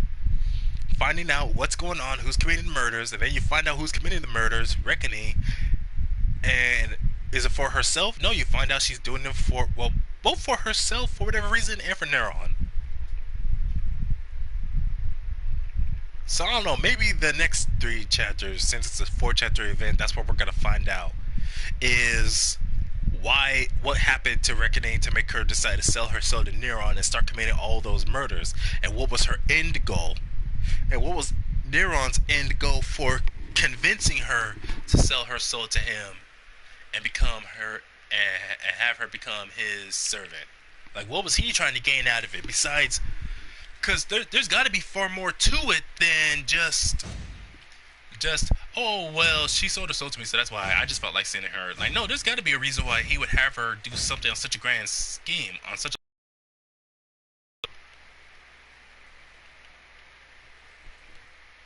Maybe that's just me being not hopeful like the idiot Esperanza, being delusional like her.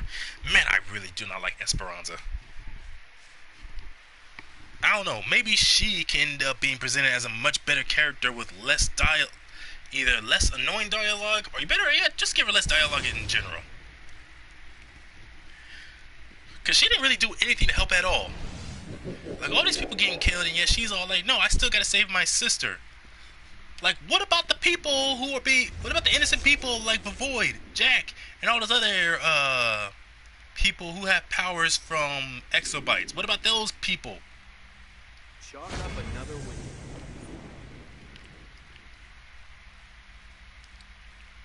What, did you just join the Blue Lantern so you can get that power ring and be all like, "Oh, screw everyone else. I don't care about everyone else. All I care about is just my sister and myself." In which case, you belong more with the Orange Lanterns then, if you want to be that dang selfish and greedy.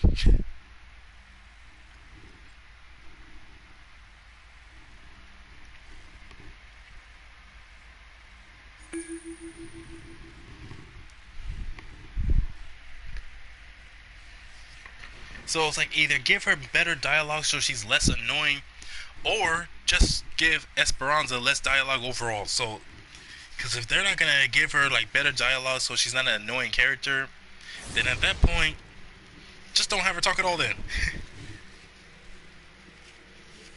you'd be more useful as some. What the heck? Kind of weird group did I team up with? Because really, the only ones who were consistently helping us throughout this whole journey was Jack in his spirit form. Was Jack a woman? I don't know. I don't care. Anyways, Jack and Bavoy and Constantine.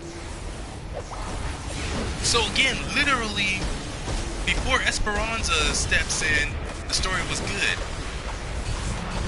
And even then, it was mostly staying good because of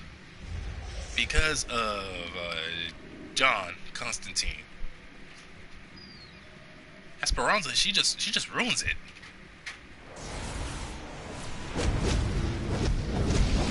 Exarch, how do you say that? Exarch of oh my goodness! Why did I go down so fast?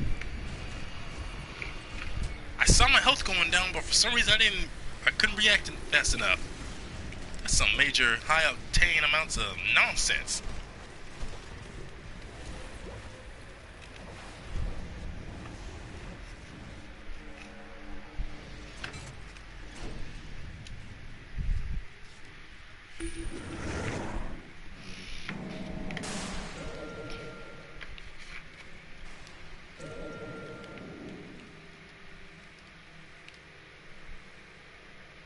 Gotta admit, Moko Wave Rider does look cool. Like, I'm not too sure about the name, but the costume is cool.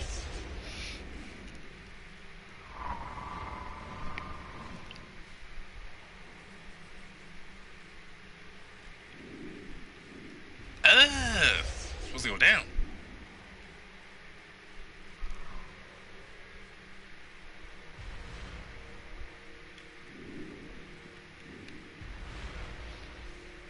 Oh, no, not all the way down, apparently. Oh, this place, man, I never did like, no, I do like the cathedral missions, but man, is this such a maze.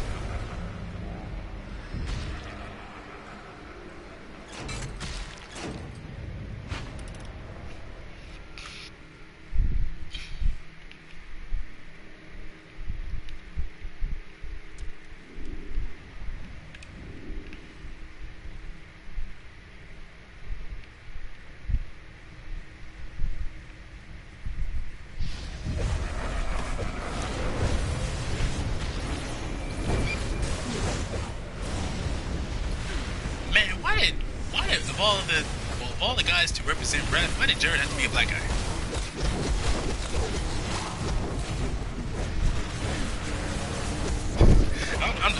I'm not even really tripping, honestly, because if I remember all the others, because Raven is Pride, and she's she usually has Caucasian skin. In fact, I think the Teen Titans cartoon was the only time Teen Titans and Teen Titans Go, I think, are the only times Raven is shown with that very pale skin. Oh no, there was also the DC animated movie universe, the DC AMU. Man, that's quite a mouthful sometimes. But anyways, so let's see. Teen Titans Go, and the DC animated movie universe are the only ones that I know in which she's shown with gray skin. But throughout the comics, and I think any other adaptation she appeared in, she had Caucasian skin. Same thing in this game, she has Caucasian skin. And there's also the other Sins who are supposed to be all the sons of Trigon. Because Raven is Pride. And then you get Jared here who's Wrath. I forgot the other guy's name. But they represent different sins themselves. Like lust, envy, greed, sloth. And most of them actually have red skin. So most of them have red skin like a demon. A couple of them, like Raven, and I've got the guy who's supposed to represent lust. They have Caucasian skin. So one of the sins, being a black dude, ain't exactly a big deal for me. And it doesn't really surprise me that he is that Wrath or Jared here is the biggest. Like the biggest and bulkiest. Plus there's also when you do fight him, because he uses physical attacks more compared to everyone else, which makes sense because he's Wrath. And anger, aggression, blindless rage will make you do things like fly into a rage, attack people physically or whatnot, get aggressive. Because the other sins and Raven, they don't really do like physical attacks. They mostly rely on energy-based stuff, or trickery even. Jared is more of a straightforward brawler who just keeps summoning minions to fight alongside him.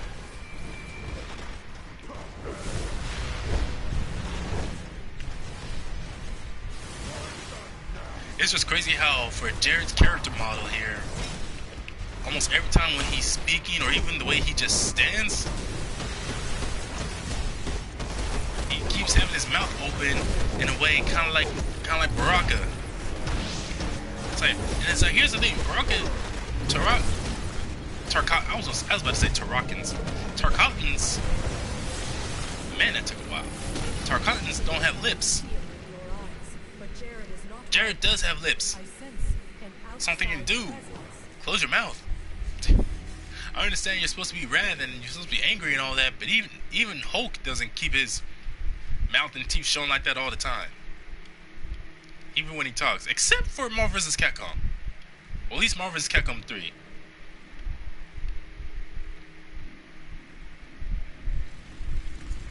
But that's really no big deal.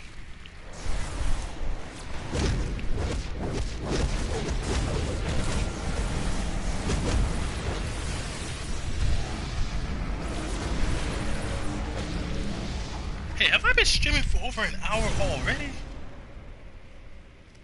Let me see, how long have I been streaming? Whoa, almost 2 hours already? Man! Yeah, because it was like, what, almost 5 o'clock when I started? And now it is actually, it's not even after 5, it's after 6 now. My goodness!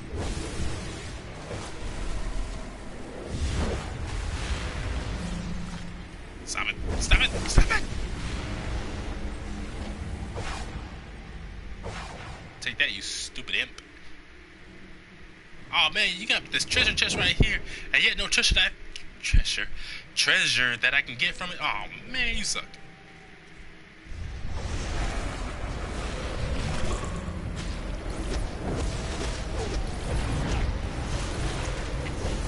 So what have I talked about so far? Mostly talk about Marvel's Superman, and now my favorite is Hyperion. And you know, I kind of made a bit of a revelation myself. how much I actually do not like Sentry, because they keep repeating the storyline. Him going around being a hero at first before either he goes crazy on his own and does some evil stuff, questionable stuff, or Void takes over and everyone has to go through all this trouble just to finally take him down, which itself just gets so dang annoying. Or I'm thinking, like, if you want to have like a Superman type going around fighting alongside the Avengers and other groups of heroes, but without having to deal with all the crazy stuff that Sentry goes through, like, you have Hyperion. Just use Marcus Milton, Earth 13034 Hyperion. Use him more. Like, he hasn't been seen in a while. So bring him back and have him join up with the Avengers more. Especially now that officially in Marvel Comics, Sentry has been dead ever since the King in Black event.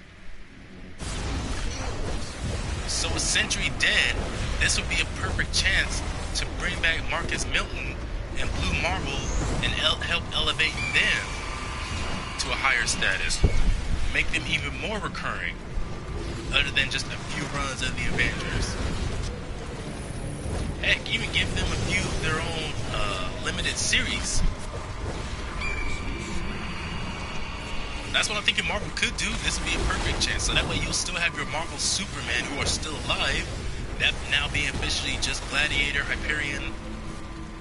Let's see, Gladiator, Hyperion, and Blue Marvel. Have them do their thing, either solo or teaming up with various people like the Avengers and other teams or individual heroes. Without people constantly being all like, well, what about Sentry? Like, well, he's dead right now. And he's been dead since, what was it, 2021? When? I'm not going to look it up, because I remember it was sometime before 2024 where Sentry was killed by Noor. Somewhere, I think it was like towards the beginning, more so towards the beginning of King of Black. Just to show how ridiculously powerful Null is, that he's able to easily take on and kill Sentry. Even from this distance, I can sense something strange about my brother. There is something unusual attached to his spirit. Man, Superman is just constantly logging in and out for some weird reason.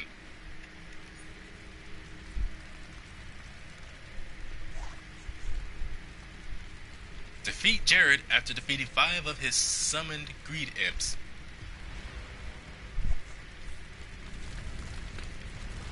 But yeah, the fact that Hyperion is my favorite Marvel Superman, and especially Marcus Milton,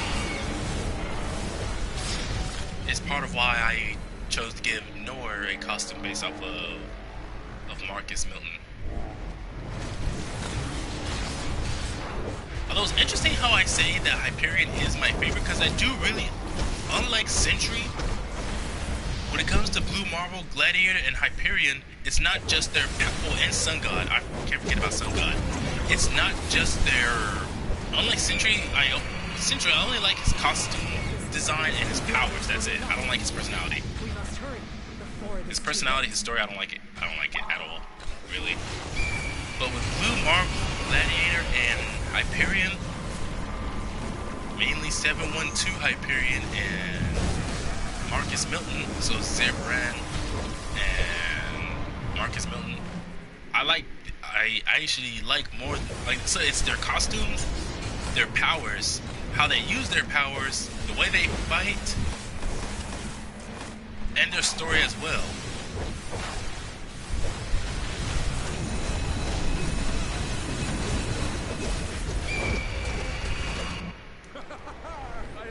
Not to mention how, unlike Sentry, I believe all three of them have a lot of potential for great stories that aren't constantly just repeating the same thing. Because again, with Sentry, it's always the same thing. He goes and uses his powers to supposedly do good, but then, like, Sentry often causes more harm than good.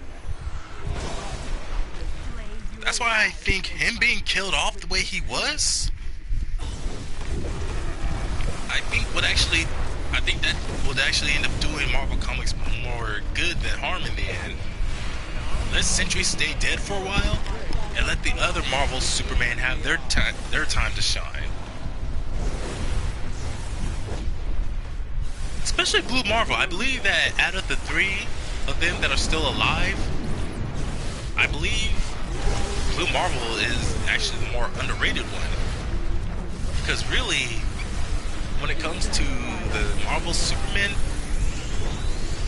Sentry gets talked about a lot alongside Hyperion Gladiator because they make regular appearances, especially including Gladiator. Like Gladiator is basically Superman, but more so involved in the world of the X-Men. Hyperion is Superman, but more closely involved with the Avengers. Same thing with Sentry. He's always been more associated with the Avengers, just like Hyperion. Whereas Blue Marvel, he's definitely the most underrated because if you got a very popular. I think the two most popular. No. In fact, the two most popular teams in Marvel Comics is the Avengers and the X-Men. And again, if you want to use a Superman type for the X-Men, you get Gladiator for that. Especially due to how Gladiator's powers works. He's a Strontians, and Strontians, their powers work based on confidence, where the more confident they are, the more powerful they are. But the less confident they are, the less powerful, thus allowing defeat Jared without any player hitting another player with Wrath Bomb. What?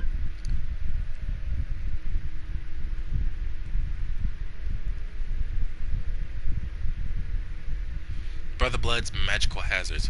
Wait, did we actually fight Raven just now? Like, what was Raven under some kind of mind control and I wasn't paying attention? Probably I was, because I was ranting quite a lot. Defeat Raven without allowing your Raven's health to drop below 75%. Oh, right, because he ends up separating the Ravens into two halves, the good and the evil. Anyways, so the thing with Gladiator is that because his powers work on confidence, he can have his confidence shaken should something significant. Because with Gladiator, his confidence doesn't like waver that easily. He's not that like emotionally or mentally unstable at all like Sentry is. So getting him to doubt himself at all is not that easy. Here's your official Argus compensation. But the point is that his powers do work on confidence. So should something happens to where his confidence isn't as strong as it is, it causes a significant drop in his power level to the point where even someone like Colossus, who's not physically as strong as Gladiator, when he has most, if not all of his confidence there, he could actually take on Gladiator or stand a chance.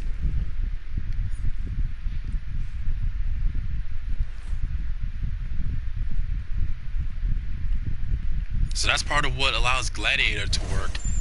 Plus the fact that Gladiator is a member of the Shi'ar Empire, who the X-Men have had multiple run-ins, both positive and negative, or friendly or hostile.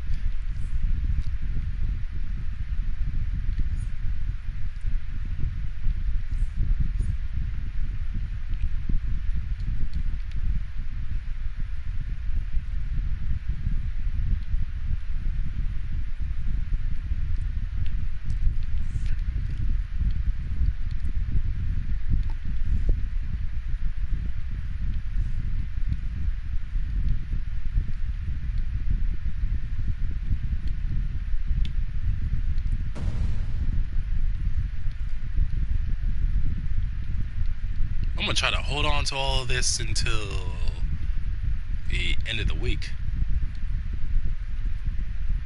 before I finally cash it in. See if I can do that.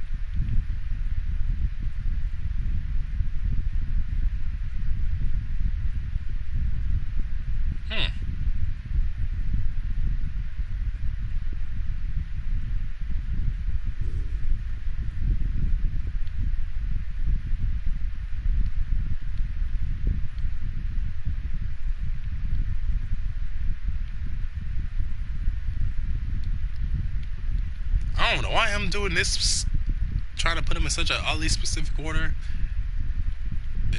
You know, it doesn't really matter.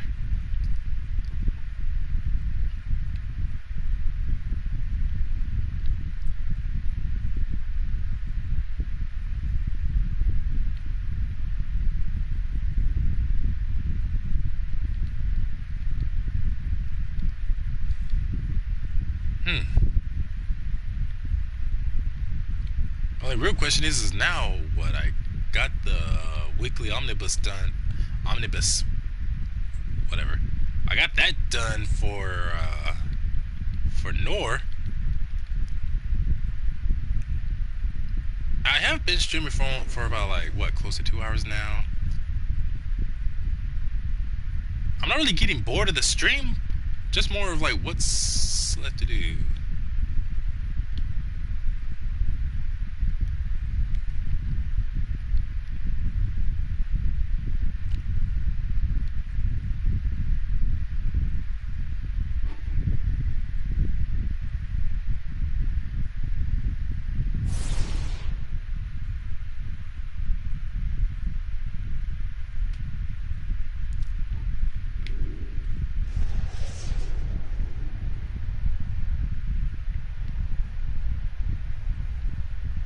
Just gonna rearrange a few things, and then I'm gonna switch one of my villains.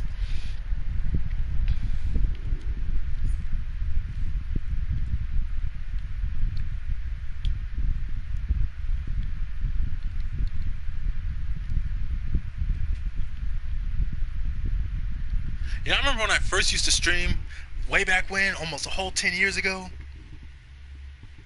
Duos, alerts, and raids. Wait a minute. The army of Vic Damone 2.0. Gee, I do not want to know what happened to 1.0. Could be some gruesome stuff.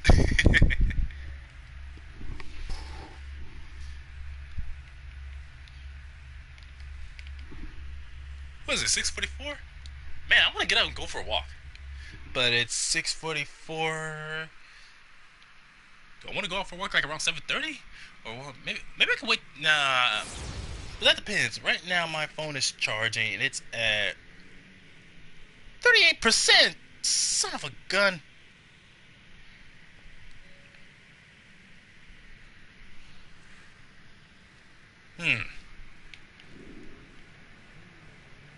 You know, depending, maybe I'll keep streaming, because it's taking my phone. I need to get me a new phone and a new charger too. Mainly a new charger. That's the main thing I need right now. But anyways,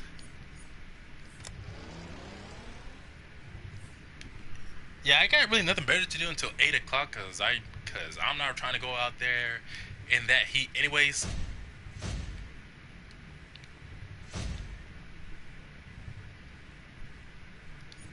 I almost forgot. The Scarum battle suit. Just when I thought I was done with Nor. You know, the fact that I really wanted to have my own Superman type is what led to me creating all these other characters that I made. Like Centurion. Well, actually, I'll talk about that in just a moment. Let me see, what do I have here? Trinity, Rebirth. Because to me, Superman is a cool character. So I'm hoping for this upcoming Superman film, not only do they get the character right, but the film overall is good. Because I read somewhere that supposedly one of the films that James Gunn is planning on. Oh, Michigan's my cover. It's raining here in Michigan. Well, at least it's not super hot, I hope. Hopefully, Vic, where you live in Michigan, is not somewhere where hopefully the weather is too bad. And that hopefully when it comes to the rain, it doesn't rain so much, or it doesn't rain in an area where the water collects. If you don't stop trying to invite me to the same dang voice channel, I don't like joining voice channels. Anyways, where was I?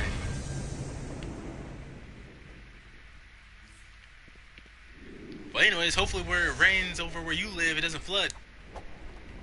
Because you know, there's been a couple times where I live where my street almost flooded, but not so much because of the rain itself, but because the storm drains, like near my house, like at one point they got clogged, and so the rain was just constantly collecting right there in the street, which almost led, yeah, the rain did come up to the front lawns, but it wasn't enough to get to the front doors, which I was worried about. And me and one of the neighbors did try to unclog the drain, but it was impossible to see where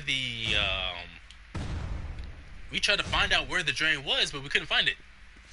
So eventually they ended up calling the city to come and take care of it, which eventually they did.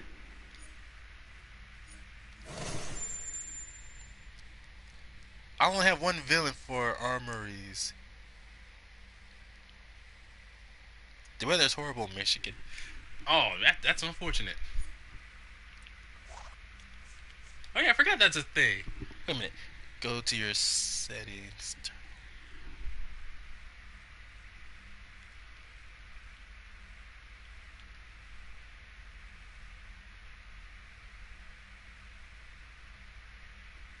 Here we go. Chat options. Custom channels. Let's see. LFG damage. Combat.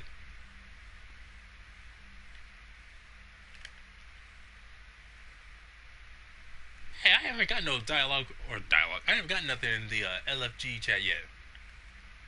I was trying to have it set in a way where... Wait, I could create my own custom chat? I didn't know that.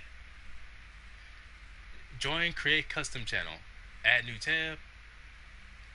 Language chat channel. Yeah, well, Turkish, Spanish, Italian, German, French. I don't even speak it on those languages anyway.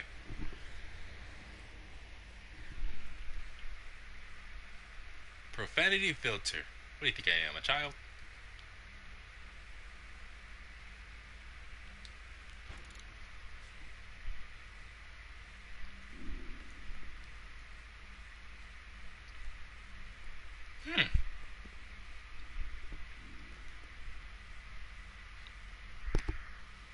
You know, I can't remember. I don't think it's ever like made a difference to me to know that. Well, no, there is the let's see, show player overhead league names. Show player overhead titles. Yeah, I don't really care for the titles. Like some of the titles in this game are cool. Hide UI during gameplay.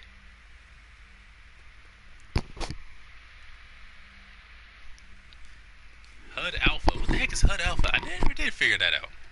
Show load screen tips, notify league members, log in, log out. Yeah, I know some people have that set for them to where if people in their own league get a feat accomplishment, they get it in their notifications. Which I'm thinking doesn't serve me any good to know, so that's why I'd never had that set. Show mission track reminder. Critical hit bubble. Show inventory sort confirmation. You know, the only thing I would like to get rid of is those numbers that appear on the screen anytime you hit the enemy.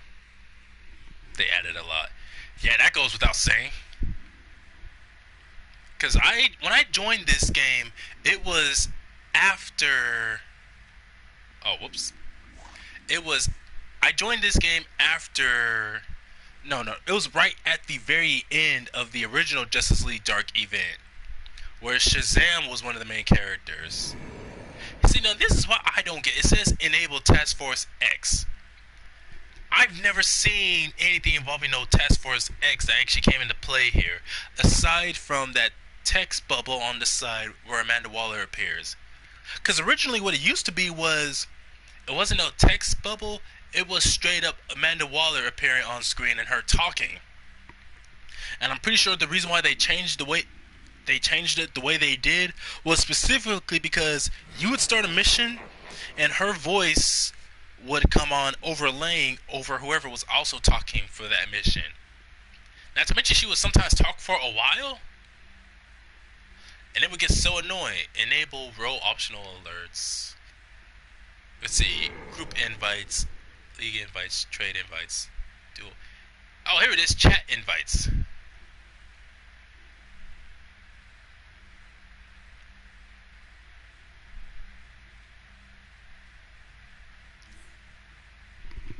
Thanks, Vic. But they also put the great artifacts behind paywalls. My 3 artifacts are both worth 300 bucks. Vic, I hope you don't mean $300 in real life. If you better mean $300 in game.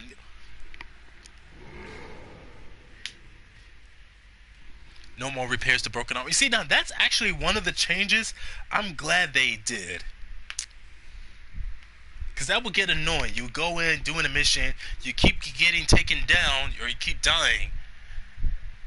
Or maybe you don't die, but the fact that you have to keep going to repair your armor over time.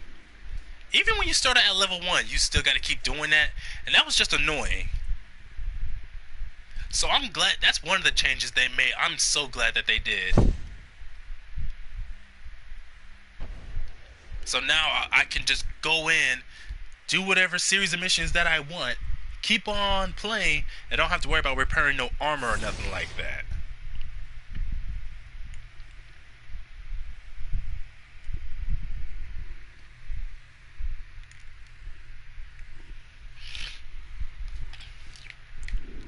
Okay, no, now that I think about it, I want to change my character, change Nora's costume. But again, Black Suit Hyperion, Marcus Milton, is not only my favorite Hyperion, but again, one of my favorite Marvel Supermen. But now, the more I think about it, the more I want to look more into Blue Marvel. Like, specifically, not just his origins, because I do know about his origins, how he got his powers from a science experiment he was working on. And all that. Like, he is a very cool character. I like Blue Marvel. Because in a way, I believe Blue Marvel is the closest in power to Sentry compared to other characters. Outside of Thor, who has fought on even footing with Sentry. So I believe Blue Marvel can serve a much better purpose than Sentry. Go in, use his powers, save the world, and do all the other stuff like what you expect from a Superman type or a Marvel Superman. But without having to worry about him suddenly going crazy and becoming evil. Like they keep doing over and over again. Wait, did I get rid of it? Like what they keep doing with Sentry every time.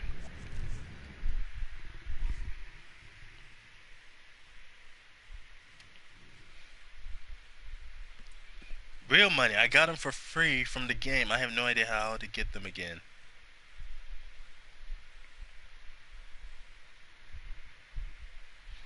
Constantine has the artifacts trigger. You know, honestly, the only artifacts I'm really interested in this game are the artifacts that gives you new iconic abilities.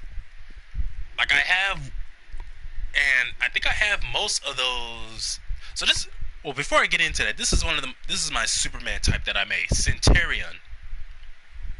So the thing is, when I first made Centurion, I actually made a female character with the typical Kryptonian powers.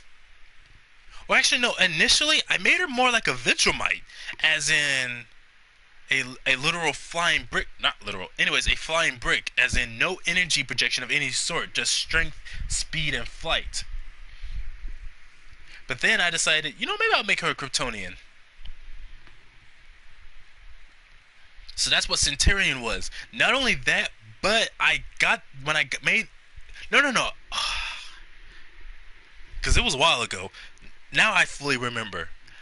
I made Centurion with the idea of female Sentry, whereas if Sentry was a female, what kind of name would I give her? Like if Sentry had a female counterpart, like how Superman has Supergirl, what kind of name would I give her? So I gave her the name of Centurion. But then I switched her costume around and decided instead of just female Sentry, I made her a Viltrumite. Then instead of a Viltrumite, I made her Kryptonian. And then initially when I made this character, I named him Mr. Marvelous. based off to the idea of the different characters whose names have Marvel in it, like Captain Marvel, Miss Marvel, Blue Marvel. But then I was like, I'm not really a fan of the name that much. Maybe like if I wanted to make more of a joke character or something like that, then I would go with Mr. Marvelous. But for a character like how I keep imagining Centurion, this Centurion, as in not like straight up authoritarian, quite like Gladiator, who is almost always serious and almost emotionless sometimes, like very stoic. More so, he's serious when he needs to be, and is more leaning towards using lethal means if necessary. Not always, but when necessary. Kind of like Hyperion and Gladiator. So that's why I decided to get rid of the original female Centurion I made and replace her with. And then I also got rid of Mr. Marvelous. So I recreated Mr. Marvelous, but I gave him the name Centurion, just more fitting. So now it's with Najax, I have all those artifacts. So let's see, because there might be some artifacts I don't have from Najax yet that gives iconic abilities. You know what makes me mad is that the whole event from based around the episode of Static Shock, where you can get those new. It was a new iconic ability based off of Ebon. I forget what the name of the move was. But what I didn't know, because I didn't see no videos on it, nor did I see it wasn't advertised in the game either. No pop-ups or anything that said, like, complete this series of missions and get this new ability based off of Ebon or nothing like that. So by the time I realized, wait, there's an iconic ability that's locked behind completing this event from Static Shock.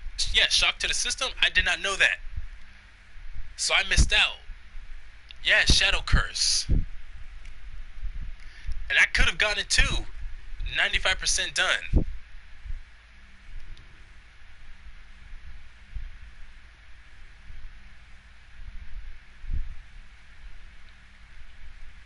Now for this one, it's John Constantine as an ally, which honestly I don't really care for. I don't hate John Constantine. It's more so like he's magic and I don't care for magic. Like, I don't like magic. But yeah, so now if I want to get this, I'd have to pay for it. I'd have to pay real money just to be able to get this. The full event price is 5,000 marketplace cash. The adjusted price right now is 250. How do you take it from 5,000 to 250? If anything, the full price event should just be 300. You gotta be kidding me. So I'm 224 marketplace cash short of being able to just buy it right now. So let me go on to PlayStation Market or PlayStation Store.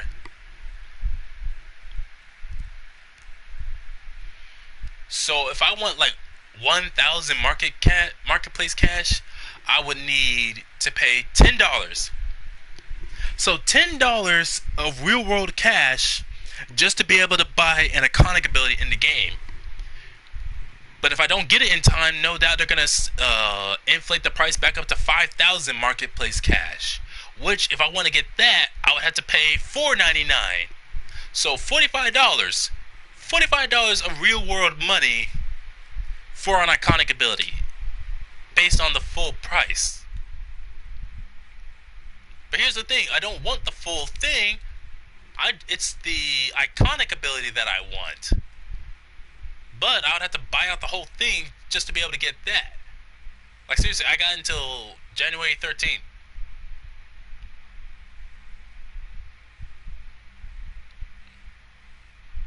I'm definitely glad I managed to do this in time. And here's the thing I don't get. It says I have not collected a Superman anniversary emblem, which is weird because I do have that. For every character that I made right now, I have that. In fact, I've been able to keep buying it even before. I keep forgetting there was this event progress. and I was able to complete. I'm glad I completed this one.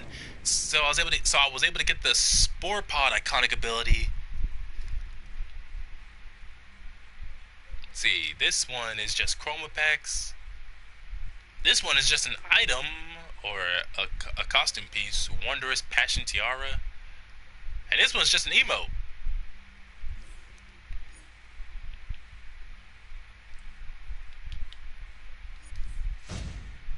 Like, I collect it and it's all right here. Same thing with this. Oh, I didn't collect that yet. Okay, now I have. And see, it's right here. Already collected. So I don't know why it keeps showing up on the other screen saying that I didn't collect it yet.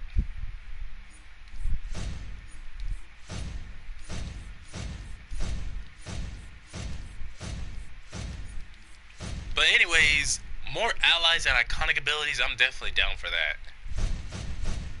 So these are all the artifacts I have. Artifacts that give new abilities. Well, this one doesn't give a new ability, it just changes the damage of an already pre-existing iconic power.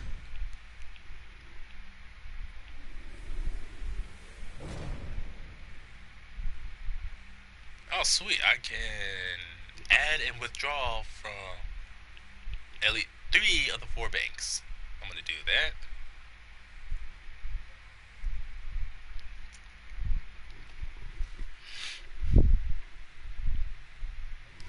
But again, I cannot personally recall.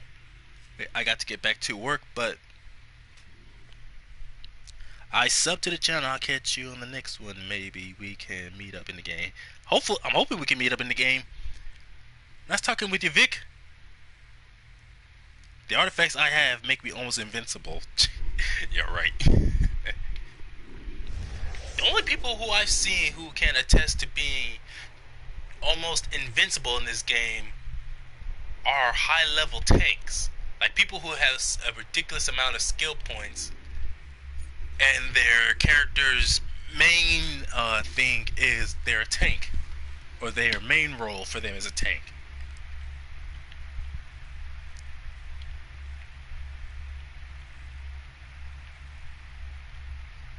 Yeah, out of all my characters, this item cannot be traded. Kind of weird how this one's highlighted like that.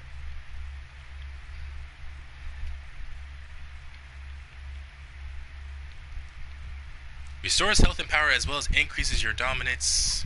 Restores health and power as well as increase your maximum power. Restores health and power as well as increase your dominance.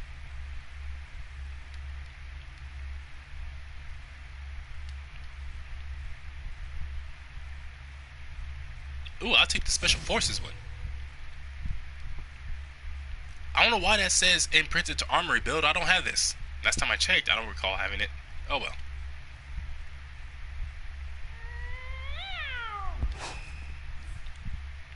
Hey, stupid cat.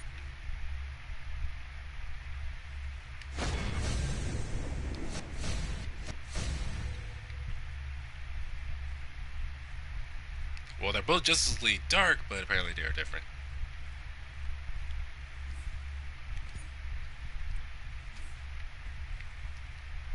The heck? What's going on with my power set right now? Oh, right, because I took out the artifacts. But again, I would like to see them add in new iconic abilities based off of either Elongated Man or Plastic Man. In other words, it could just be something simple as anything that involves like stretching your limbs. Like it could, because I keep saying how to get the full power set for Martian Manhunter, like you want to make a more legitimate Martian, not even just costume pieces, but power set. Well, there's already mental. You really should have just called it psionic. That sounds a lot cooler. So either psionic or something else. Anyways, so for the powers to recreate a Martian character, there's mental for the psionic or psychological abilities. Then For transportation, you give them flight.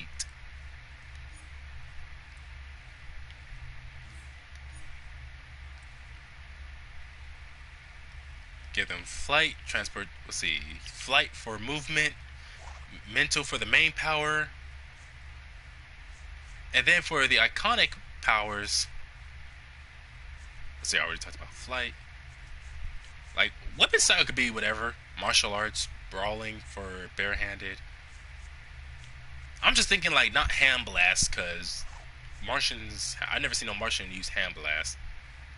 I think like the closest a Martian could get to hand blast is, since their energy projection, their Martian vision, they fire from their eyes, and Martian Manhunter has shown before creating eyes on different parts of his body with his shapeshifting, allowing him to fire his Martian vision from those eyes that appeared on other parts of his body when using his shapeshifting. So that's like the closest Martians can do. Create a extra eye with their shapeshifting in the palm of their hand and use Martian vision that way. Freaky, but that'd be cool. So iconic powers, you would give your Martian heat vision for Martian vision, and then super strength.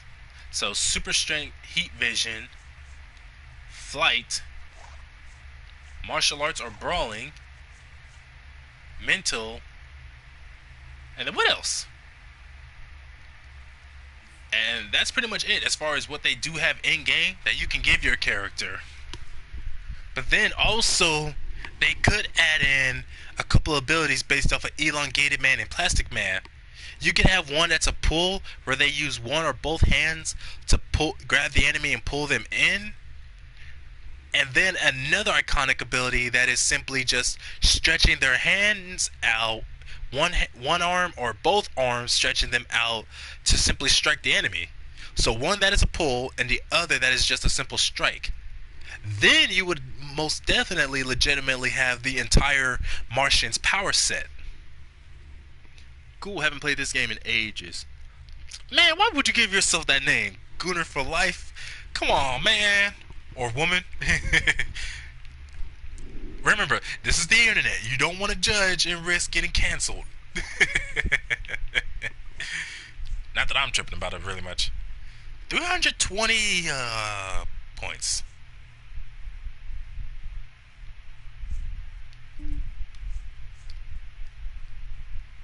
You know, I was about to say that I think technically I had enough points to fill out the 410 on either one of these, but then I remembered, oh right, I'm literally looking at my skill points. It's only 320 total. So I still got a ways to go if I want to get to 410. You know, a part of me keeps telling myself to focus just on Najax right now. Because, well, he's already my most powerful character. Not just because of how many, not just because of combat rating, but also because of just how many skill points alone I have with him. So there's that part of my mind that keeps telling me, collect as many artifacts that I can mix and match for him. But also that part of my mind that keeps telling me focus so I can get as many skill points with him.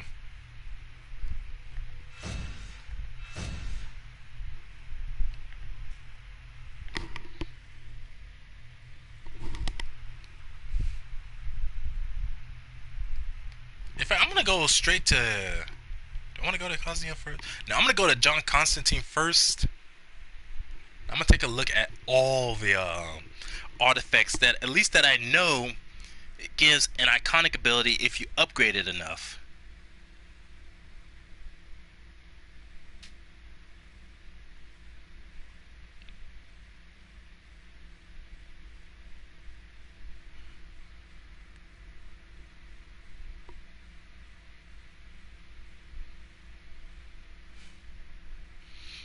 Man, there's so many videos that I keep seeing lately where it's talking about the dating market right now and how bad it is.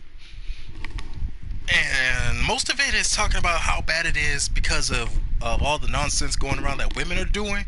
But you know, plenty of those YouTubers, they don't be just trashing on, well, not all women, just the women that ruin it for the good women when it comes to dating. to the point where guys are like, you know what, I'm just gonna stay single for the rest of my life. But they do address the issues when it comes to the stuff men do that ruins it for everyone else as well.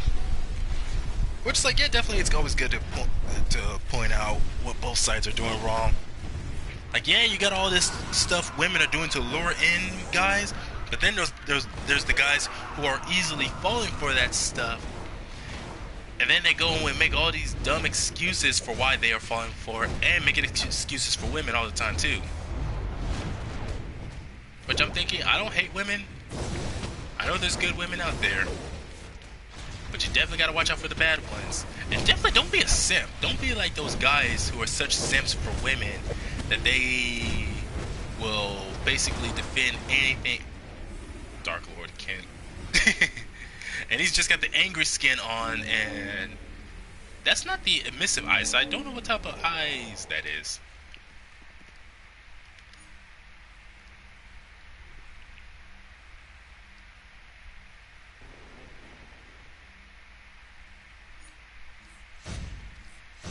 Hey, wait a minute. When are we supposed to get that update that,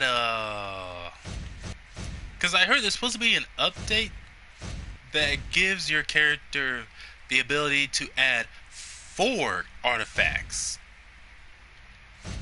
I don't know if that's a rumor, if that's more if there's some... No, because I remember, what was it? It was either Multiverse or someone else who made a video on that. It was either Multiverse or that girl from AU, one of those two, who I remember making a video that was talking about that, about how they're gonna do an update where what was it? An update for where you could add 4 artifacts instead of just 3. So let's see, recommended for a controller role. So any role. So these all here are just purely buffs. This is for your damage with your weapons, DPS roll.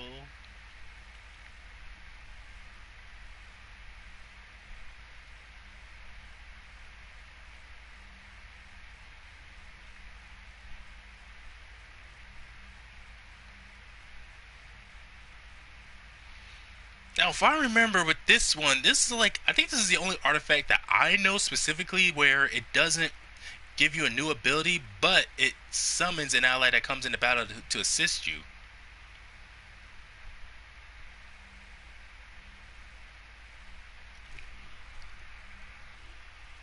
And I remember I used to combine this with the robot sidekick.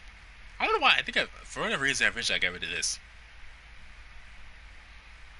But it's cool if you want to have an ally that comes in and assists you constantly without a cooldown time. Combine that with the ally summon ability and having a robot sidekick and having henchmen that can come out on the screen, even though those do have a cooldown time to them. And you basically got a team of your own for whenever you're doing single player missions.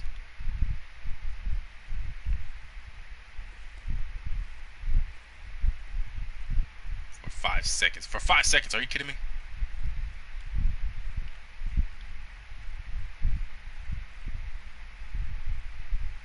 Apparently I didn't do the necessary steps to get this. Oh well. So let's see. Now this one apparently grants amulet route. Bird Blitz. Supercharge jitter. Coordinate an attack with the birds of prey, apply exposed weakness, and power your interaction to your target. So is that like an actual ability you can use, or is it more of a passive ability? Well, let me find out.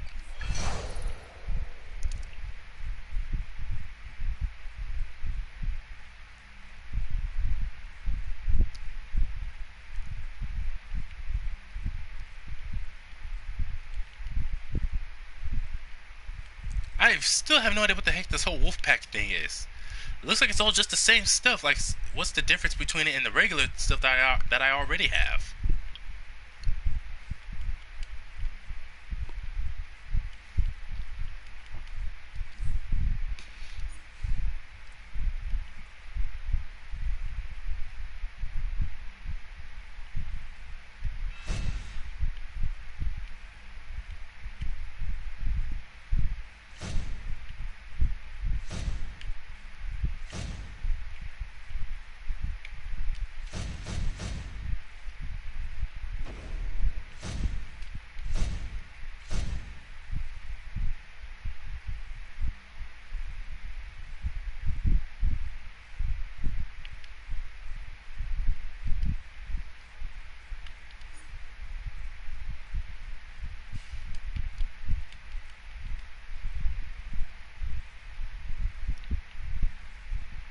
Let's see.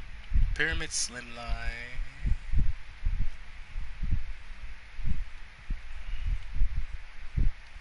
It really does suck how there's all these different slimlines that look like certain styles only look cool depending on the gender you pick for your character.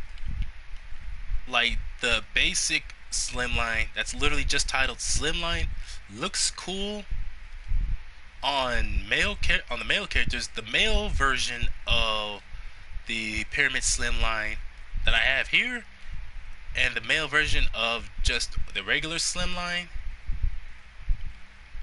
both of those look cool on the male body, but on the female body, the female's version of the Pyramid Slimline and regular Slimline doesn't look cool to me. Even though it's obvious Slimline for the women is meant to be based off of Harley Quinn.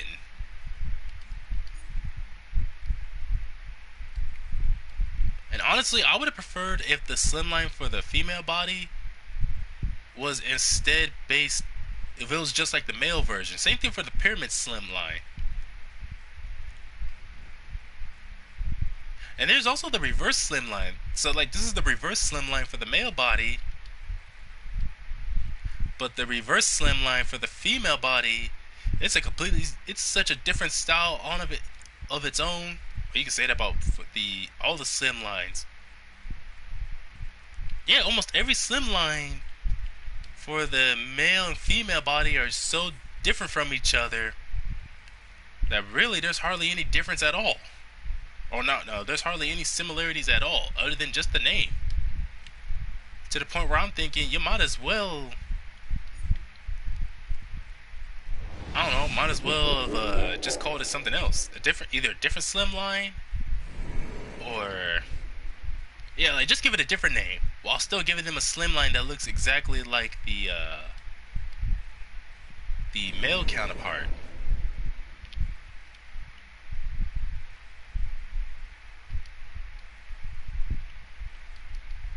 Because honestly, plenty of the Slimlines that they use that have a different that have like the same name but a different style. Oh no, like it's the same name but the style. Hey, that's the M Slimline. Not bad. Wait, Jean from Bayonetta or Jean?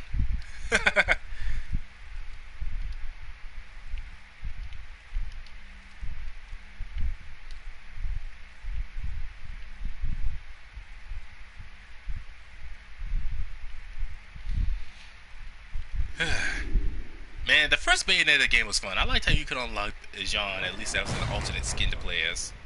But anyways, where was I? I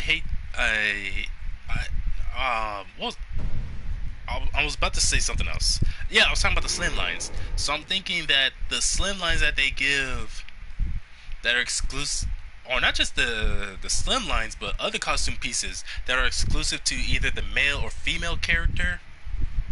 Some of it like doesn't make sense. Where I'm thinking, wait, why is this exclusively for females, and why is this exclusively for males? Like, there's nothing about it on the female body that looks feminine to where it justifies only the females being able to have it. Same thing for males, for any costume piece that's supposed to be exclusive for them.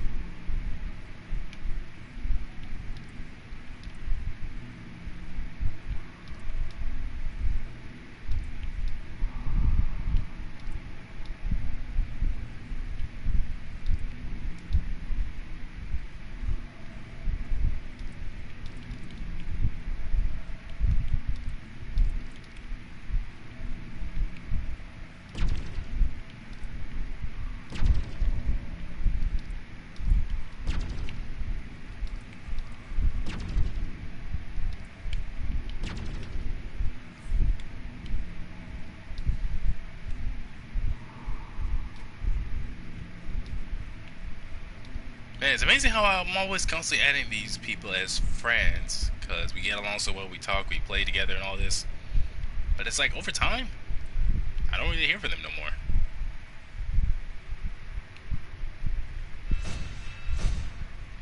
Which, granted, I know there's not like this inherent obligation to where they have to keep in contact with me or anything.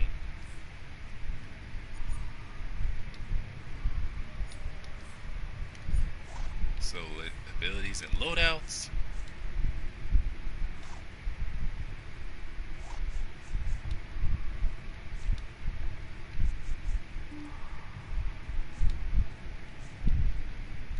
Got everything I want from flight, from my selects. Nothing wasted on the weapons that I do not have.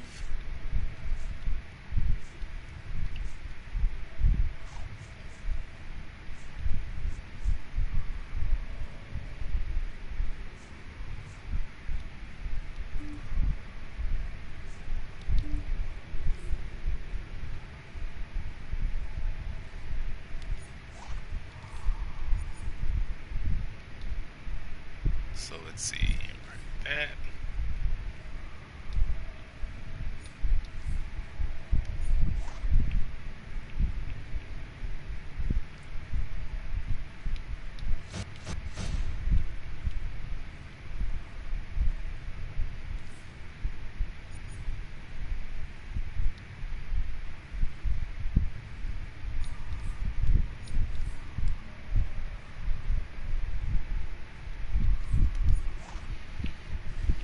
Are there any titles I want to get in Ajax? Oh man, I am hungry.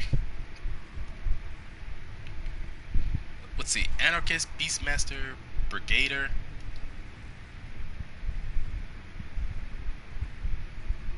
What's a metallurgist? I have no idea.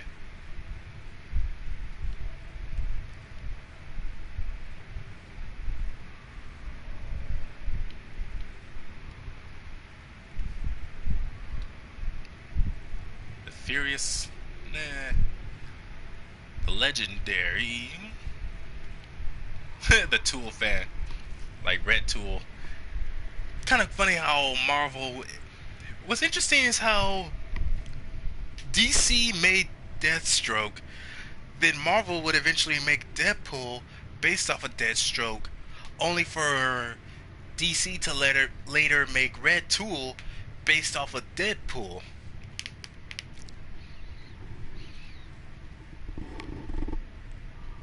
Of course, Red Tool isn't quite up to par with Deadpool because, well, Deadpool has his insane healing factor. Red Tool doesn't have it because he ended up, well, at some point gaining. I'm trying to remember, it was either his left or right arm. Anyways, one of his arms gets chopped off and gets replaced with a artificial robotic arm or metal arm. Kind of like what happened with Jax in the second timeline from MK9 onwards, where his arms get destroyed by Ermac and gets then replaced by artificial limbs. So that's what happened with Red Tool. He loses one of his arms and gets it replaced with a entirely artificial arm.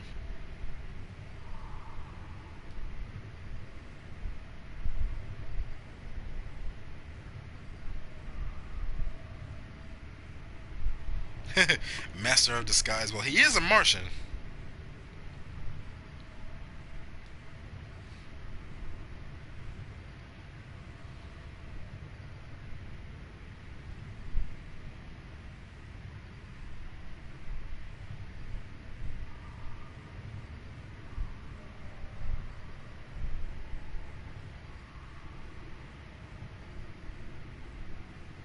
The Tree Hugger. Secret man? Hell no.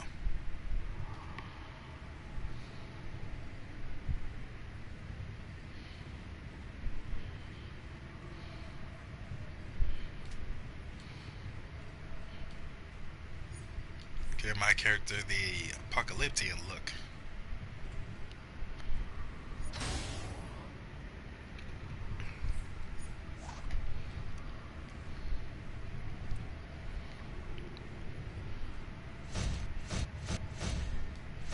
So for now, I think all of those pieces that I need to enhance my artifacts. I'm gonna save those for an Ajax.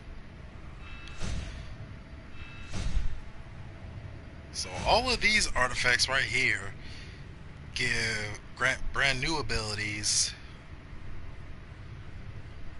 provided that you upgraded enough all the way to level 80.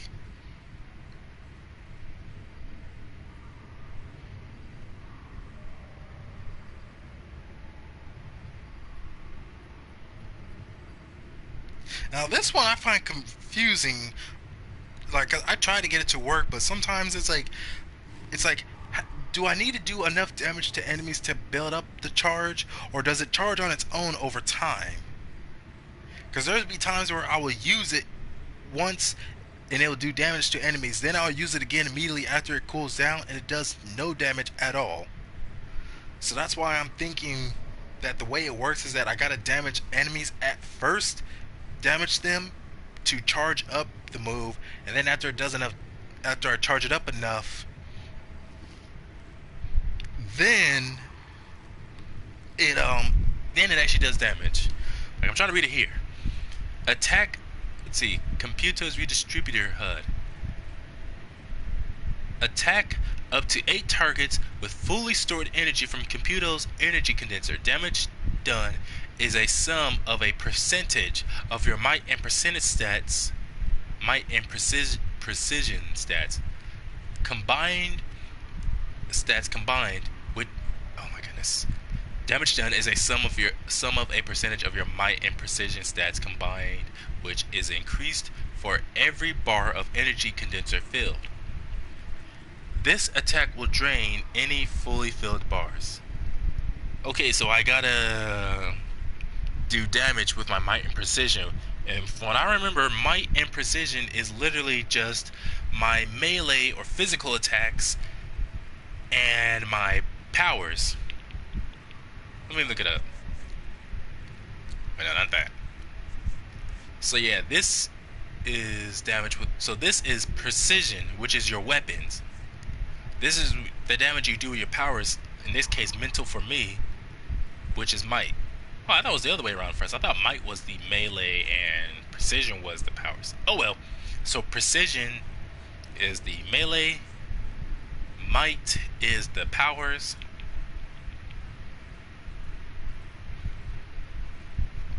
So the damage done is based off a percentage of my might and precision stats when they're combined.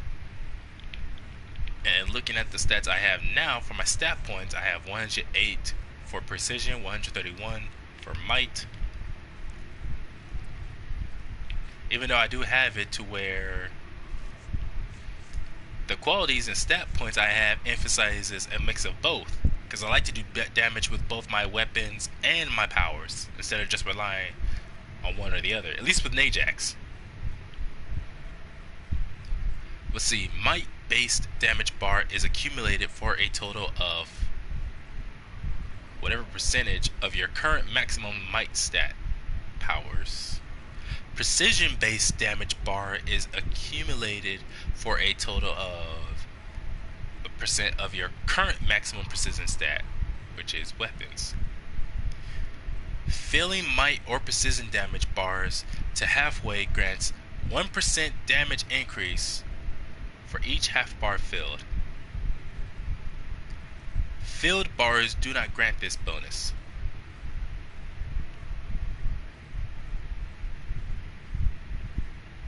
So wait a minute. So there's no bonus if I only fill it.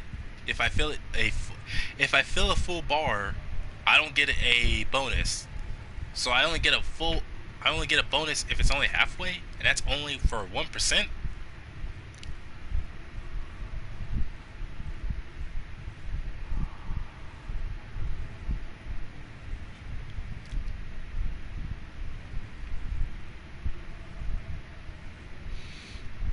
So this is rank 151, so I can definitely use this already.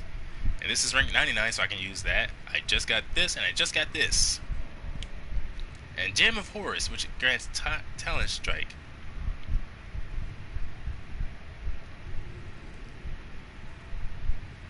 Okay, so I want to see what Bird Blitz looks like. Now it says controller role, so I'm wondering, does that mean I have to be in controller role in order to be able to use this ability? And what's annoying is that you gotta fill it up to level, you gotta get it up to level 80, or rank 80, to get access to the ability. So I'm gonna start with this one first. So I think that's what I'm gonna try to do this week when I play this game. I'm gonna focus on Najax and get the art. So get at least each artifact, get it up to a minimum of level 80, so that I can have access to all the abilities or powers that comes with these artifacts.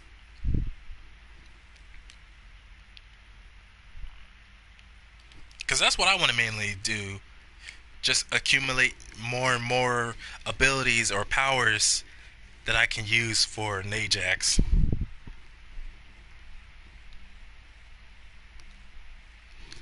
Although honestly, considering how many skill points, one crazy idea that actually I just now thought of, getting all the skill points that I can so that I can fill out the weapon spots for all the weapons, not just the basic weapons, but cross weapon slots. So all of these, like that. So fill out every space for all the weapons. I'm gonna need to get me a new account, or not a new account, a new membership eventually, so I can get shield, and then get all the everything associated with flight, then all the iconic powers, and then fill out might and precision. Not all of these, because these are all specifically for your roles.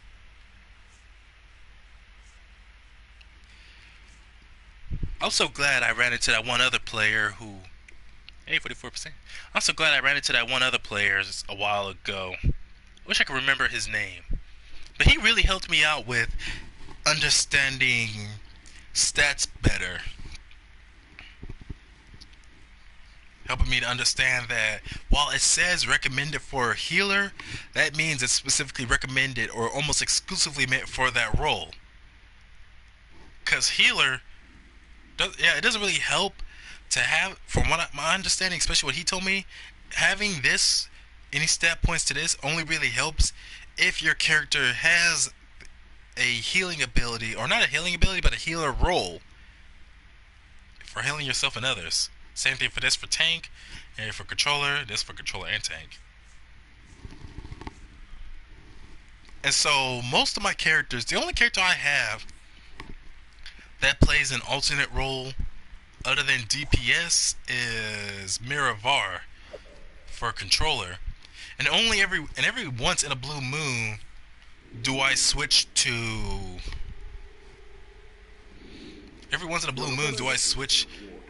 anything like the healer role for for uh, for carry. And occasionally Xenorax. On occasion, I would have Xenorax. I would rearrange her skill points. And that's not what I wanted. Anyways, on occasion, I would rearrange Xenorax's skill points to make her into a proper healer. Maybe I'll eventually do something like that for Correa and Centurion. Maybe, but right now, no.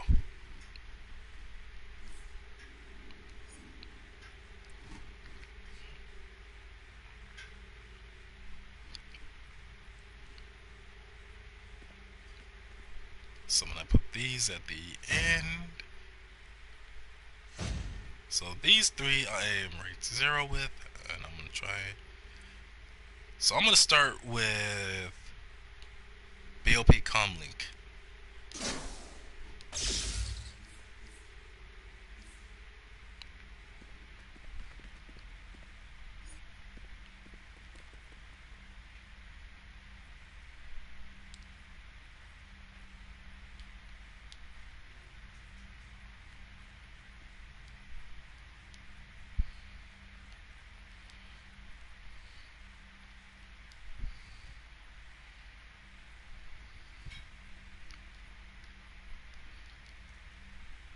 So we'll put all those right here.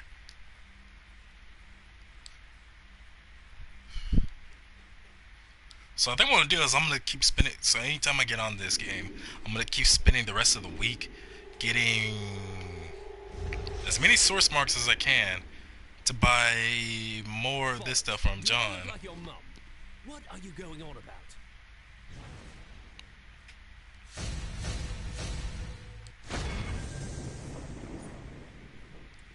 So I have 8 of those, 4 of those, and 8 of these. So I need 4 more to keep these equal, or 6 more to get to 10. 2 more here. So yeah, I'm just gonna keep accumulating everything that I can for an Ajax, so that way it will be easy for me to just keep upgrading it.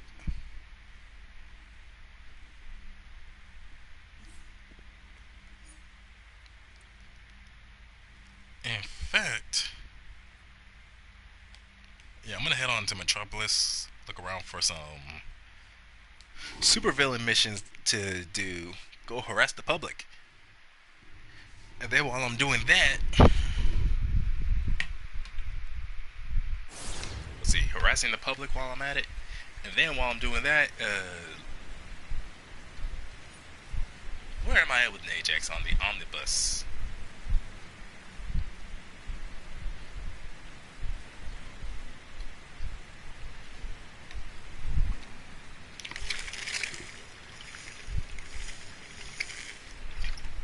Whew, always gotta remember to have your water. That little girl out there making all that crazy noise. Let's see, there's this.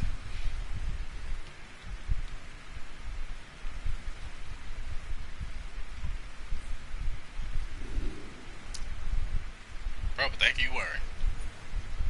There's like some players I see where they get their costumes together, and I'm thinking, what was the mindset behind this?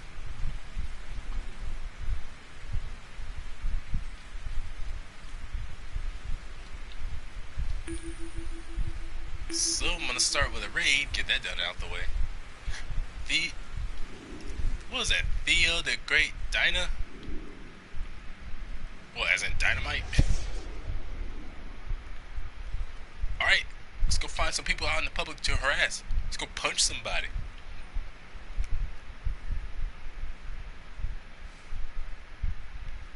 Man's really said, you're in my spot, buddy, are you 5?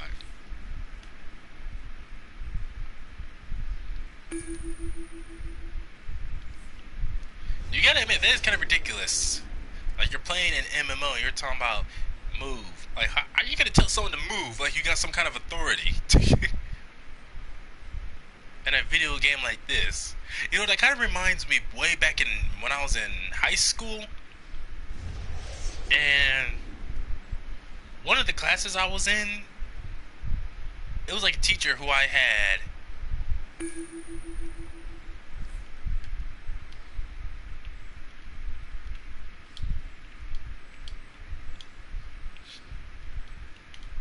Like, seriously, shut up. Talking about move. Over here acting like you got authority. Like, dude, just go find another spot to stand in. But anyways, what was it? It was in high school. There was this class I had with this teacher where I had, at least, I had like 3 separate, I had separate, like,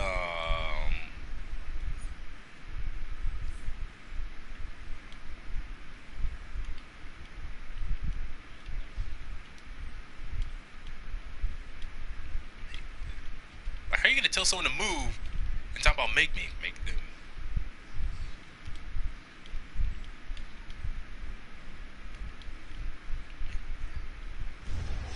Get off my league, member.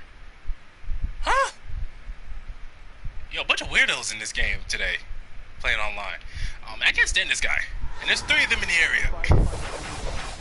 If I ever find out who you are, you're gonna hear from my lawyer. If I ever find out who you are, you're gonna hear from my lawyer.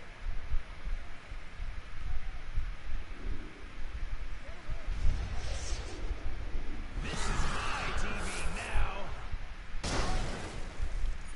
But that was quick.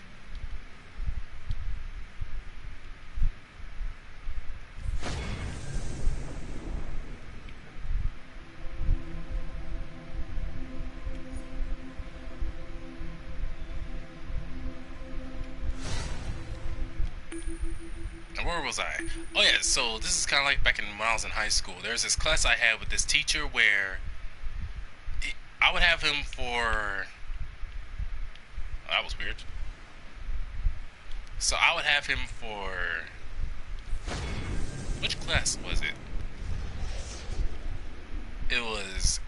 He was my English, my science, and it was one other class I had him in. So like basically 3 classes I had where I had him. So basically his whole thing was when it came to the classroom, you're free to sit wherever. Which almost everyone in the classroom understood that. There was only like 3 idiots who never got that.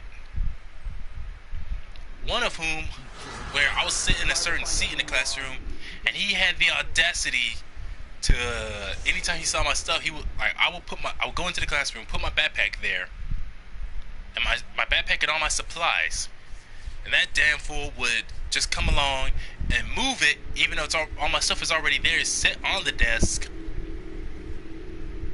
and he would just move it and somehow expect me to just get over it. Like, no, I want to sit here. This is my favorite spot to sit, so you're just gonna have to accept that. Which is like, you want to sit there, fine, but not only was I there first, but all my stuff was there. Don't be touching my stuff. Like, I don't know this guy, so he has no business just moving my stuff like that. Because like, I don't know what his intentions are. Rather, he's just trying to take it or do whatever. Because it's like, if something happens to my stuff inside my backpack or any of my supplies gets damaged, best believe I'm going to hold him accountable and make sure he buys some new ones for me. Okay, I'm not liking the raids they're giving me so far. Ha! Power Girl. Okay, how did those projectiles miss? She was right in front of me.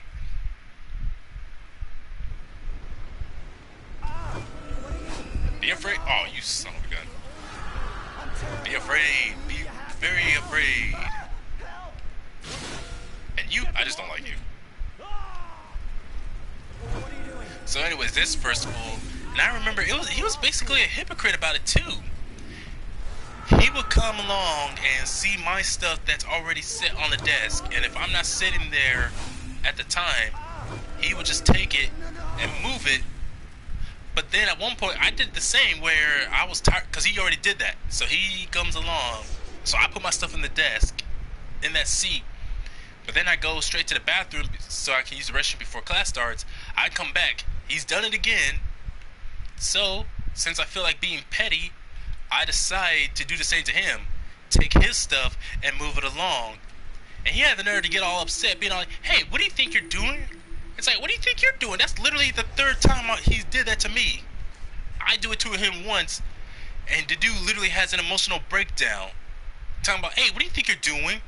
And then the teacher and the others confront about it. I explained that I already had my stuff there, but for whatever reason, he decided to be rude and move it, touching my stuff without my permission.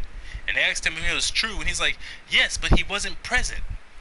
And it's like, how many times have I done that to you besides that first time for that day? Well, no, actually, no, that was the 2nd time I did that. Only that was the first time he saw me in the middle doing it, so he decided to try to confront me about it like as if he owned it. Ooh, happiness home.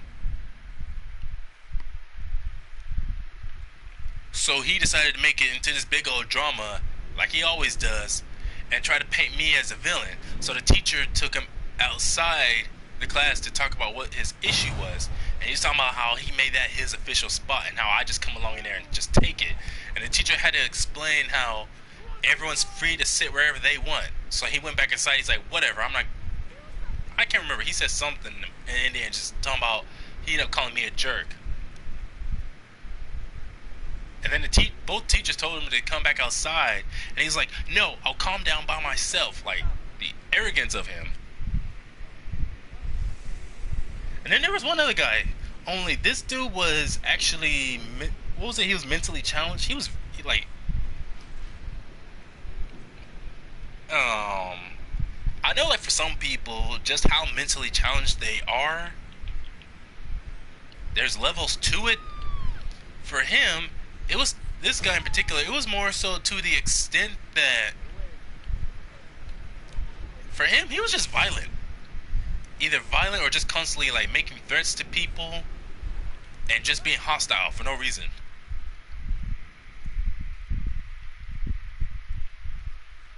That's how his level of what was it? Being mentally challenged, being mentally retarded. I'm trying to remember what are the other terms for it? Mentally challenged, retarded, and then there's I can't remember. But the level of retardation for him, the way it affected him was, he was just always quick to become violent or seemingly threatening or aggressive with people. Threatening to get a weapon like a gun and come to the school and shoot people with it. Stuff like that.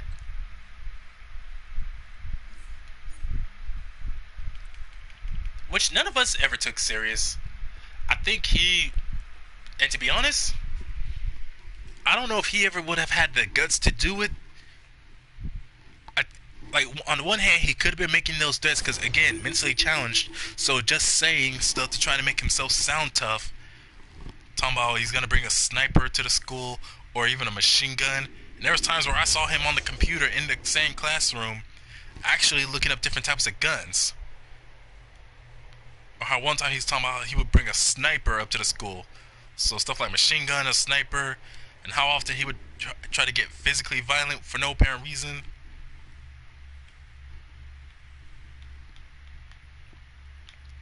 Especially if, like, he wanted something or he wanted to do something, and if he didn't get his way, then yeah, he would threaten to get violent. Even at times making threatening gestures, even to the teachers. That's how little self-control he had. Which was honestly quite sad. I don't want to do this one.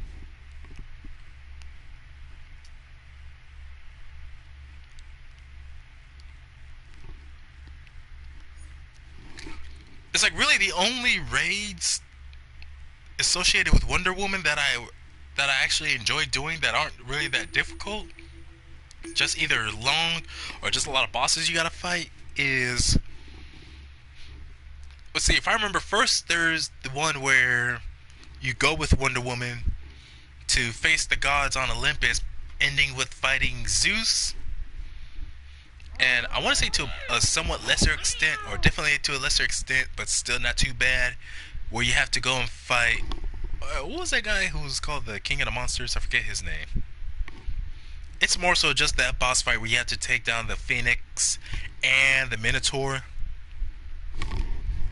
Or it just takes long because of the dang Phoenix. And all the other minions that are in the area. Taking them down just takes a while.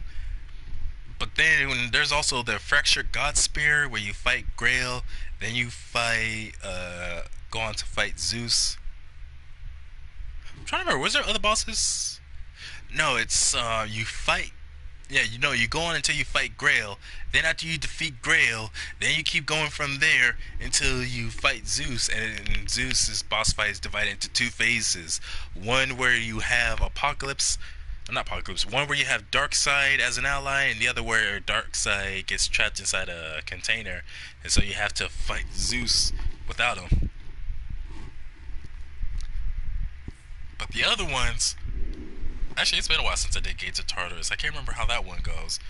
But there is one where it's both an alert and a raid, where you have to go through the labyrinth. Where at the end, either you fight the Minotaur in one of them, and the other you confront a Gorgon. Can't remember if the Gorgon was the one and only Medusa. But that itself is also annoying. So, definitely, especially those ones involving the labyrinth, trying to find out which direction you're supposed to go in, if anything, it just feels like it's random. Where there might be a chance you go to a room you're supposed to go into, and there's also a chance that you might end up going somewhere else, and you end up going all the way back to the very beginning even. Where I'm just like, oh, screw off with that.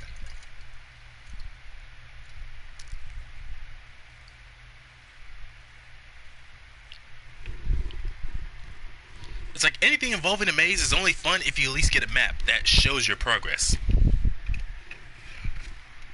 I don't. It's and definitely like if you're gonna give him a map, let it be a map that actively shows where I am in real time. Okay, can I do a raid then? Start the raid. I'm ready to do the raid. I'm willing to do assault and battery, lantern-based missions, man. Let me do those. I'm trying to remember which lantern-based. Oh my goodness. Which lantern-based missions is there that I don't like? Because the Zamaron conversion mission, that's a duo. I don't really mind that one.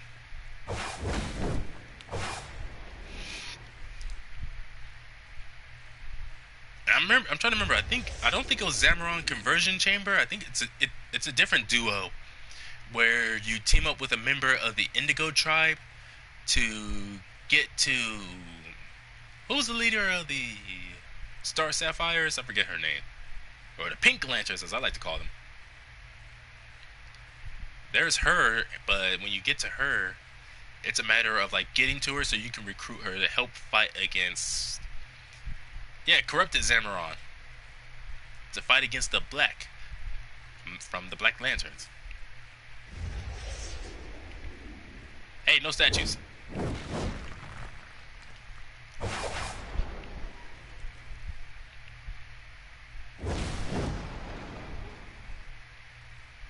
Why would you have a statue but then have these things hidden underneath the engines as well? I don't like statues. It's not even just the fact that I'm a Jew and the Bible itself says to not make statues. Like, that itself is enough of a reason for me. What the heck? Just this one person? Gandalf? Really? But anyways, the scripture is making it clear that God does not like people making sculptures and whatnot like this. Hey, they said too bad. So that enough is also a reason. But also for me, it's like they're just a waste of space and a waste of time. Waste of resources. I don't like them.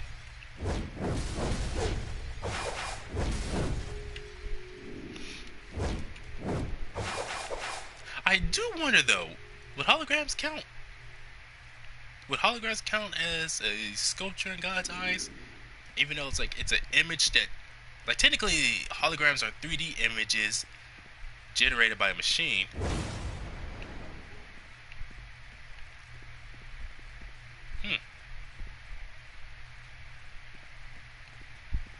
So this area looks cool. There's no statues in here. Although having that hologram head right there, the idea of you're busy doing your work, but here's this 3D image of someone's head just constantly looking around, looking at you at all times. Man, you ain't gonna get no chance to slack off. Plus, the idea of her just sitting there watching you as you're trying to work does seem creepy. Now, the only thing about this room that just looks out of place is just the signal right here. What's that supposed to be? Owlman's signal?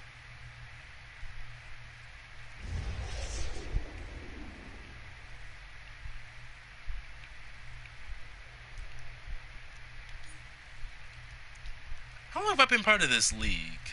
I think it's gotta be about a few months. Member for 162 days.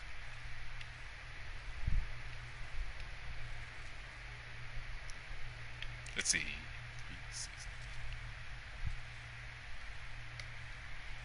So yeah, about like 6 months.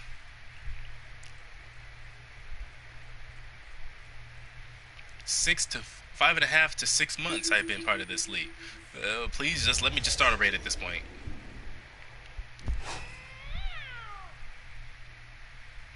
You know what's weird? I don't like the idea of having a statue. Even in a game like this, I don't want a statue. But at the same time, I do wonder, like, have I accomplished enough of anything to where I'm recognized? But I haven't, well, it's obvious that would not be the case, because I have not played Najax that much recently.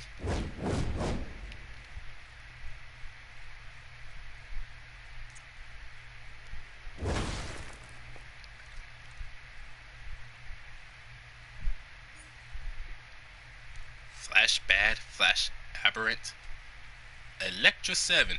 Hey, I wonder if they're related to Cinder 7. You know, I don't know. Maybe like they could have just not have the statues, instead just have your names displayed on a list somewhere.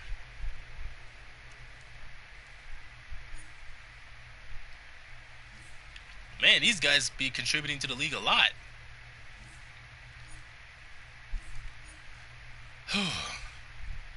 Is there anyone else playing right now? Oh, Flashback is playing right now, doing Throne of the Dead. Dude's only an undergrad. What the heck? Oh wow, I can edit permissions? I can change the League Hall admin and help decorate the League Hall. So the only things I can do is I can't remove any members. I can't edit the message of the day. And I can't spend prestige. Okay, for one thing, I don't even know how to spend prestige, and I don't even know what I would even spend it on.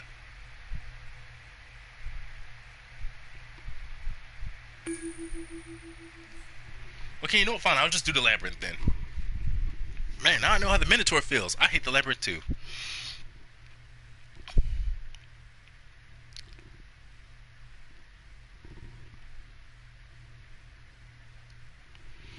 It's almost 8 o'clock. My phone is now just charging to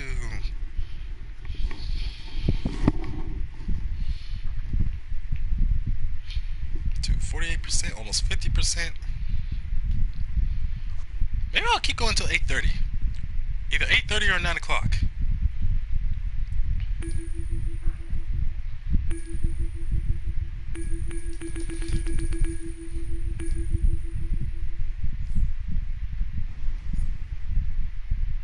Okay, what's going on?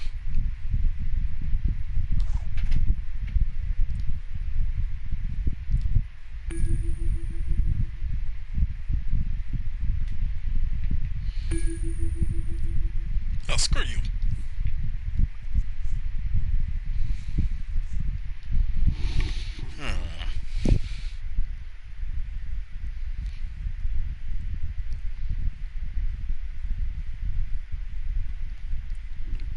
You know, I remember, I think it was, what was it?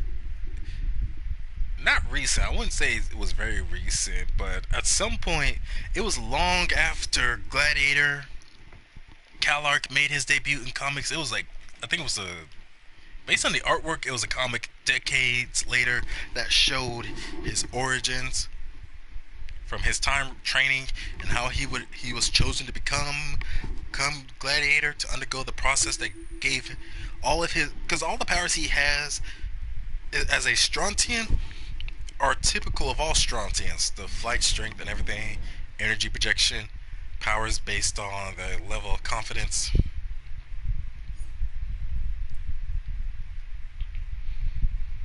And I remember that with Gladiator was that, yeah, he had all the typical powers, all of it, it's associated with all Strontians. But the main difference is that when the Gladiator process took those powers and elevated them to an even higher extent. So in other words, like the equivalent of the super soldier program on Earth.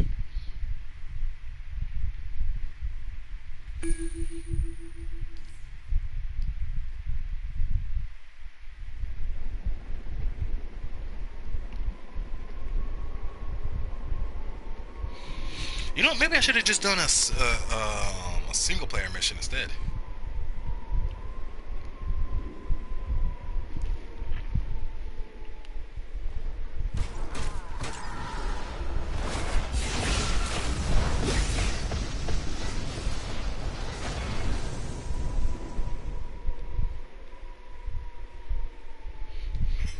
What I say, Con L Prime? Now I remember for New 52, Connor or Superboy, yeah, Connor did wear a black and red costume throughout New 52. I just don't remember him having red hair like that.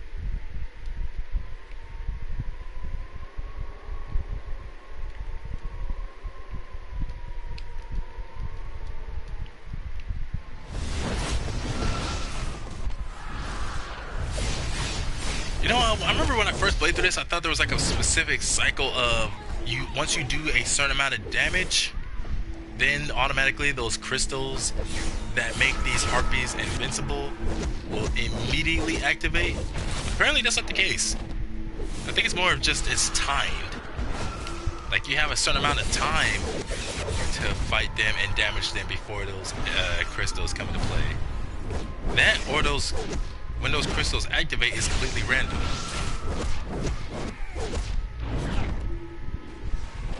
You may have two swords, bitch. But I got kung fu. Yeah, but you never seen that before. A Martian, let alone a white Martian, because you know they're typically considered the bad ones, associated with kung fu.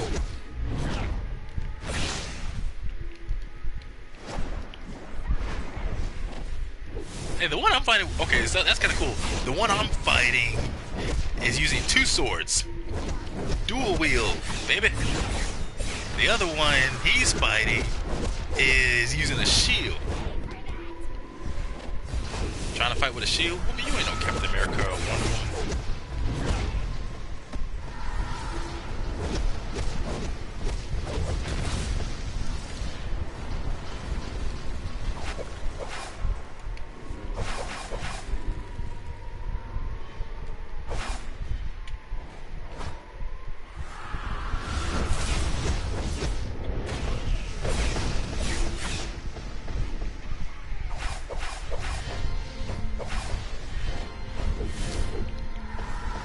Hey, pay attention to me, idiot.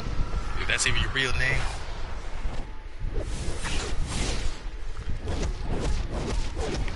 You gotta like these kind of moments where you got these sort of boss fights where you got two bosses, then you got the two players. It's not too difficult, like the bosses aren't so obnoxious to where if you try fighting one by yourself, you get killed easily. I like it. So it's not that it's very difficult, more so there's just a timer on it. I don't know what other way to explain it, why I like boss fights that are like this.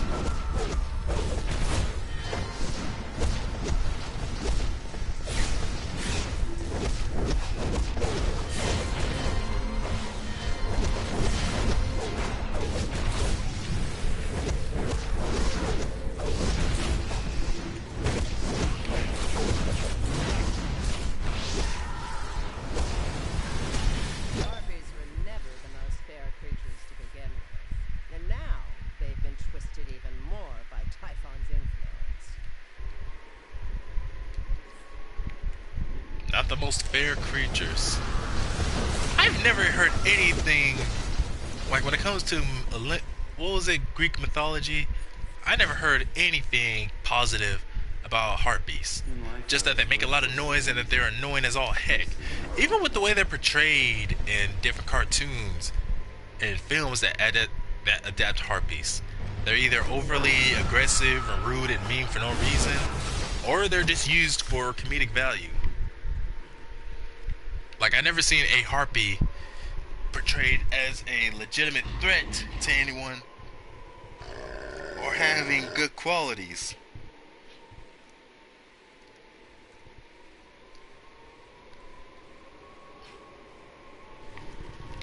Whoops. Hey, let me in.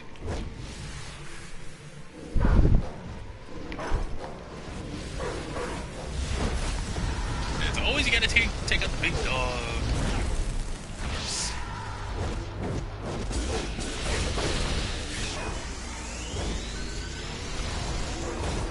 Now, if I remember, this is the boss fight usually I tend to dread from this mission.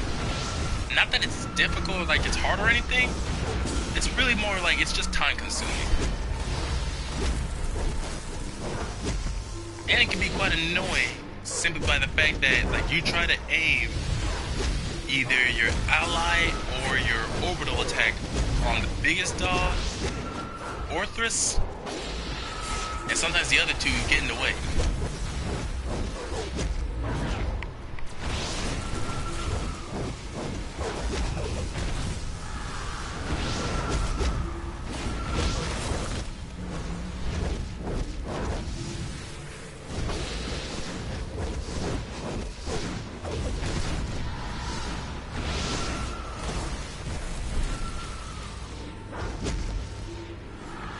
Well, it is a good thing that like once you take the big dog out, once the others go down, that's it.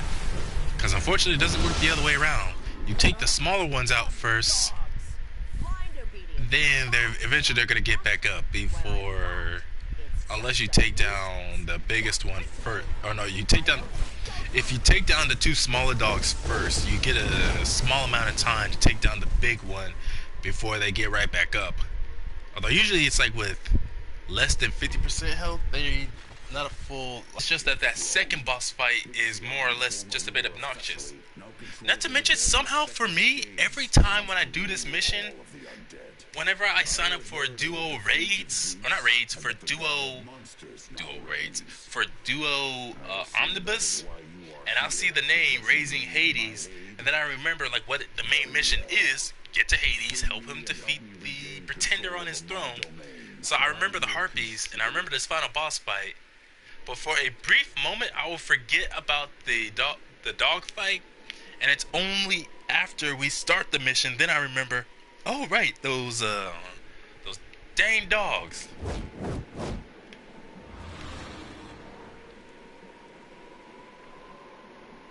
Oh, so he's got like a blue and a red variant. Either that, or it's the blue costume he was wearing the whole time. I was just using material to. Oh, he's a tank. I wasn't paying attention. Either wait, was he a tank earlier, or did he just switch to tank role just now? Because plenty of those enemies were also aiming at me during those boss fights. You know what? It doesn't really matter.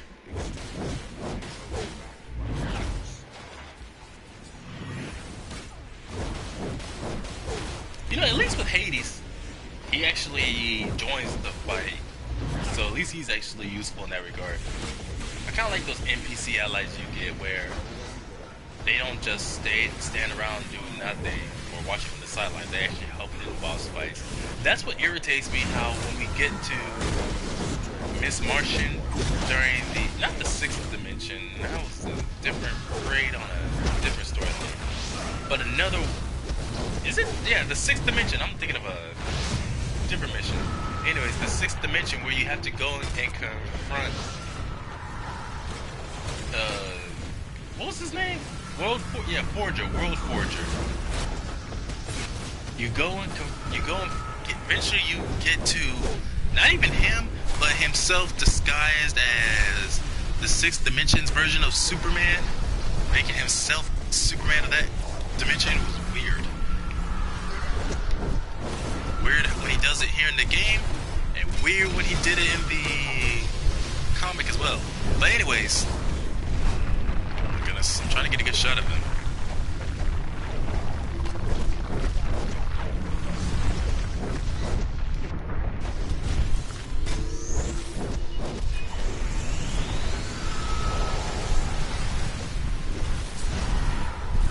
Sometimes like you're trying to attack the main boss and the ads just make it so dang obnoxious. Anyways, so when you fight him as 6th dimension Superman, the Miss Martian of the 6th dimension, now she admits that since she is a construct of the World Forger's 6th dimension, that she's basically not real like the actual Miss Martian. So she already knows that once the 6th dimension collapses, she'll disappear, but she still wants to help because she uses her Martian ability to read our minds, and she understands our mission and what we're doing, so she chooses to help us and John.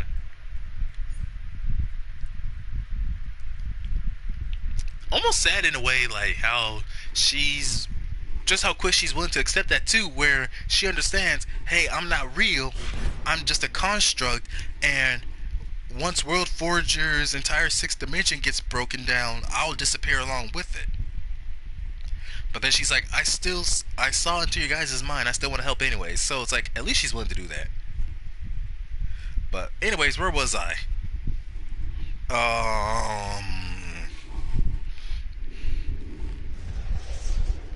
But anyways, for this game, once you get to that boss fight against 6th dimension Superman, then World Forger, then Anti-Monitor, At no point does she help. And what's ridiculous is that once we have to fight Anti-Monitor, neither she or World Forger or who's that other guy? He's the third brother of the group. It's World Forger, Anti-Monitor, and I think it's just Monitor. So Monitor, Anti-Monitor, and World Forger. World Forger doesn't help. Monitor doesn't help. And Miss Martian doesn't help.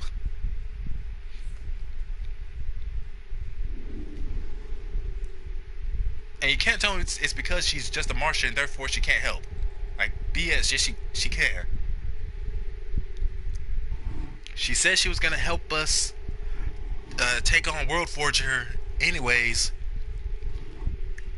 Even though I don't remember her doing it so in any significant way for that mission. Then she goes on about how she understands our mission, so she wants to help. And even then, even if you were to tell me she couldn't fight against 6th Dimension Superman, who was just World Forger in disguise, then World Forger directly, which I could understand that, like he created her, so therefore she is unable to fight against him. But then what about against Anti-Monitor? Why couldn't she have joined us for that boss fight? Same thing for World Forger and... let's see, World Forger and Monitor. Why didn't any of those two decide to help us against Anti-Monitor? Like, here's this big old being who was the greatest threat during the... hey, not bad. During the Crisis on Infinite Earths. Like, you can afford to give us a helping hand, Miss Martian, World Forger, and Monitor. Especially World Forger and Monitor. Like, that's your brother who's out here going crazy trying to fight us. All for the sake of his mother. Freaking Oedipus out here.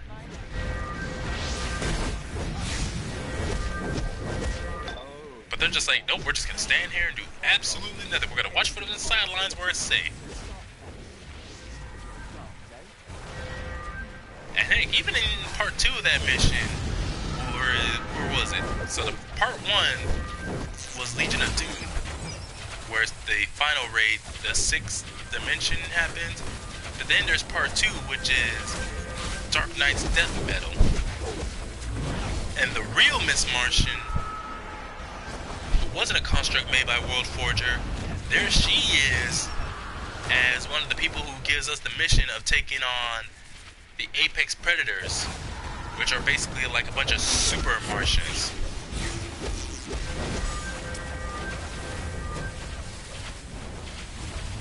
And at the very least, you at least get to talk to her and interact with her a bit. But at no point does she end up helping you on any of the missions.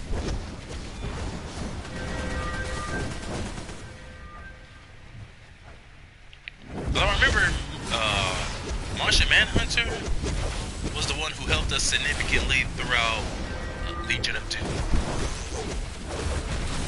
Like, even if you play as a villain, rather if you're playing as a villain or a hero, he tells you about how the world needs saving.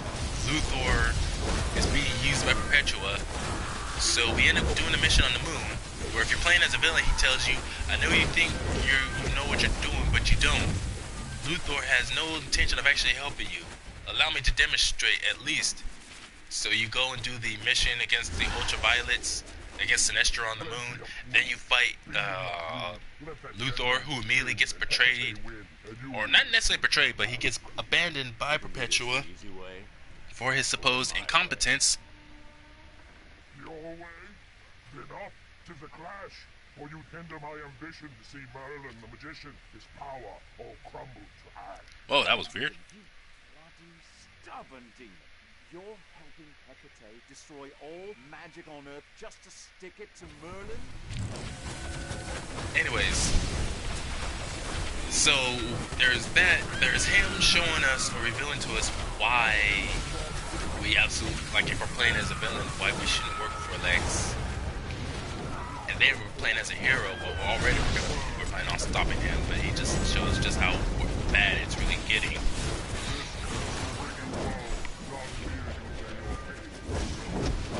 then after that, there's what comes after that?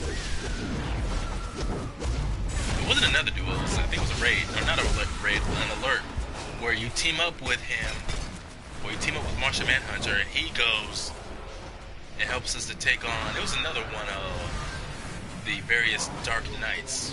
I think Murder Machine was just his name.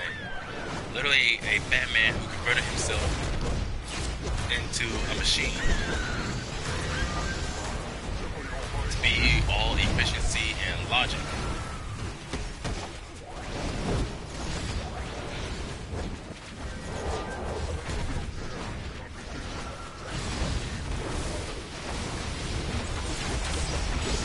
Yo, ain't you gonna be weird out here, man?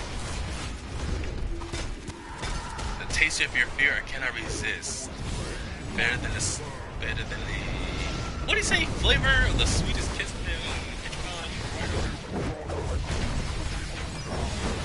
And every other time I did this mission with other people, didn't do this. Even when I was playing as one of my weaker characters, like the Centurion.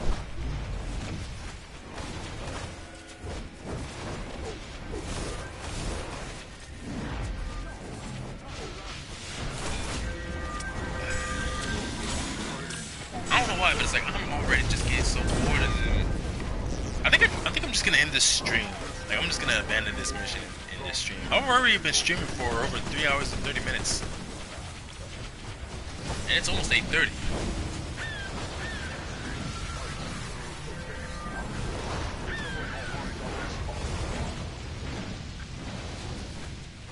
And this is just the first boss fight. You know what? I'm just gonna do that.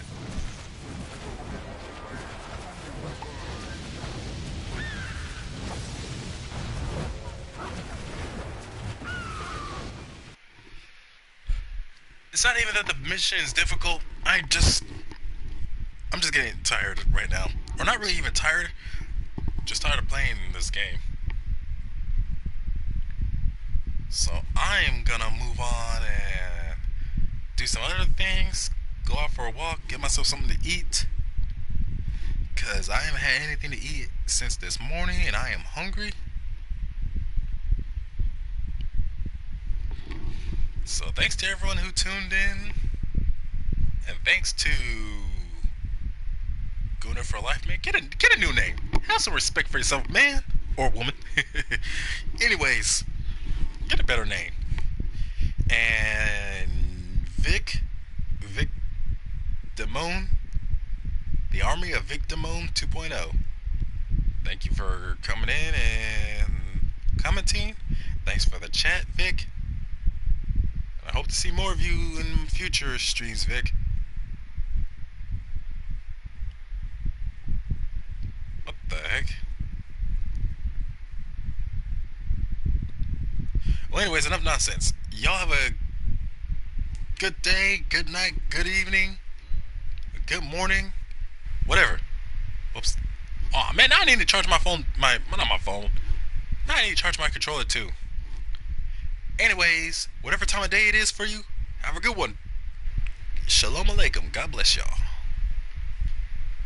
Wait, that's not what I wanted. Broadcast.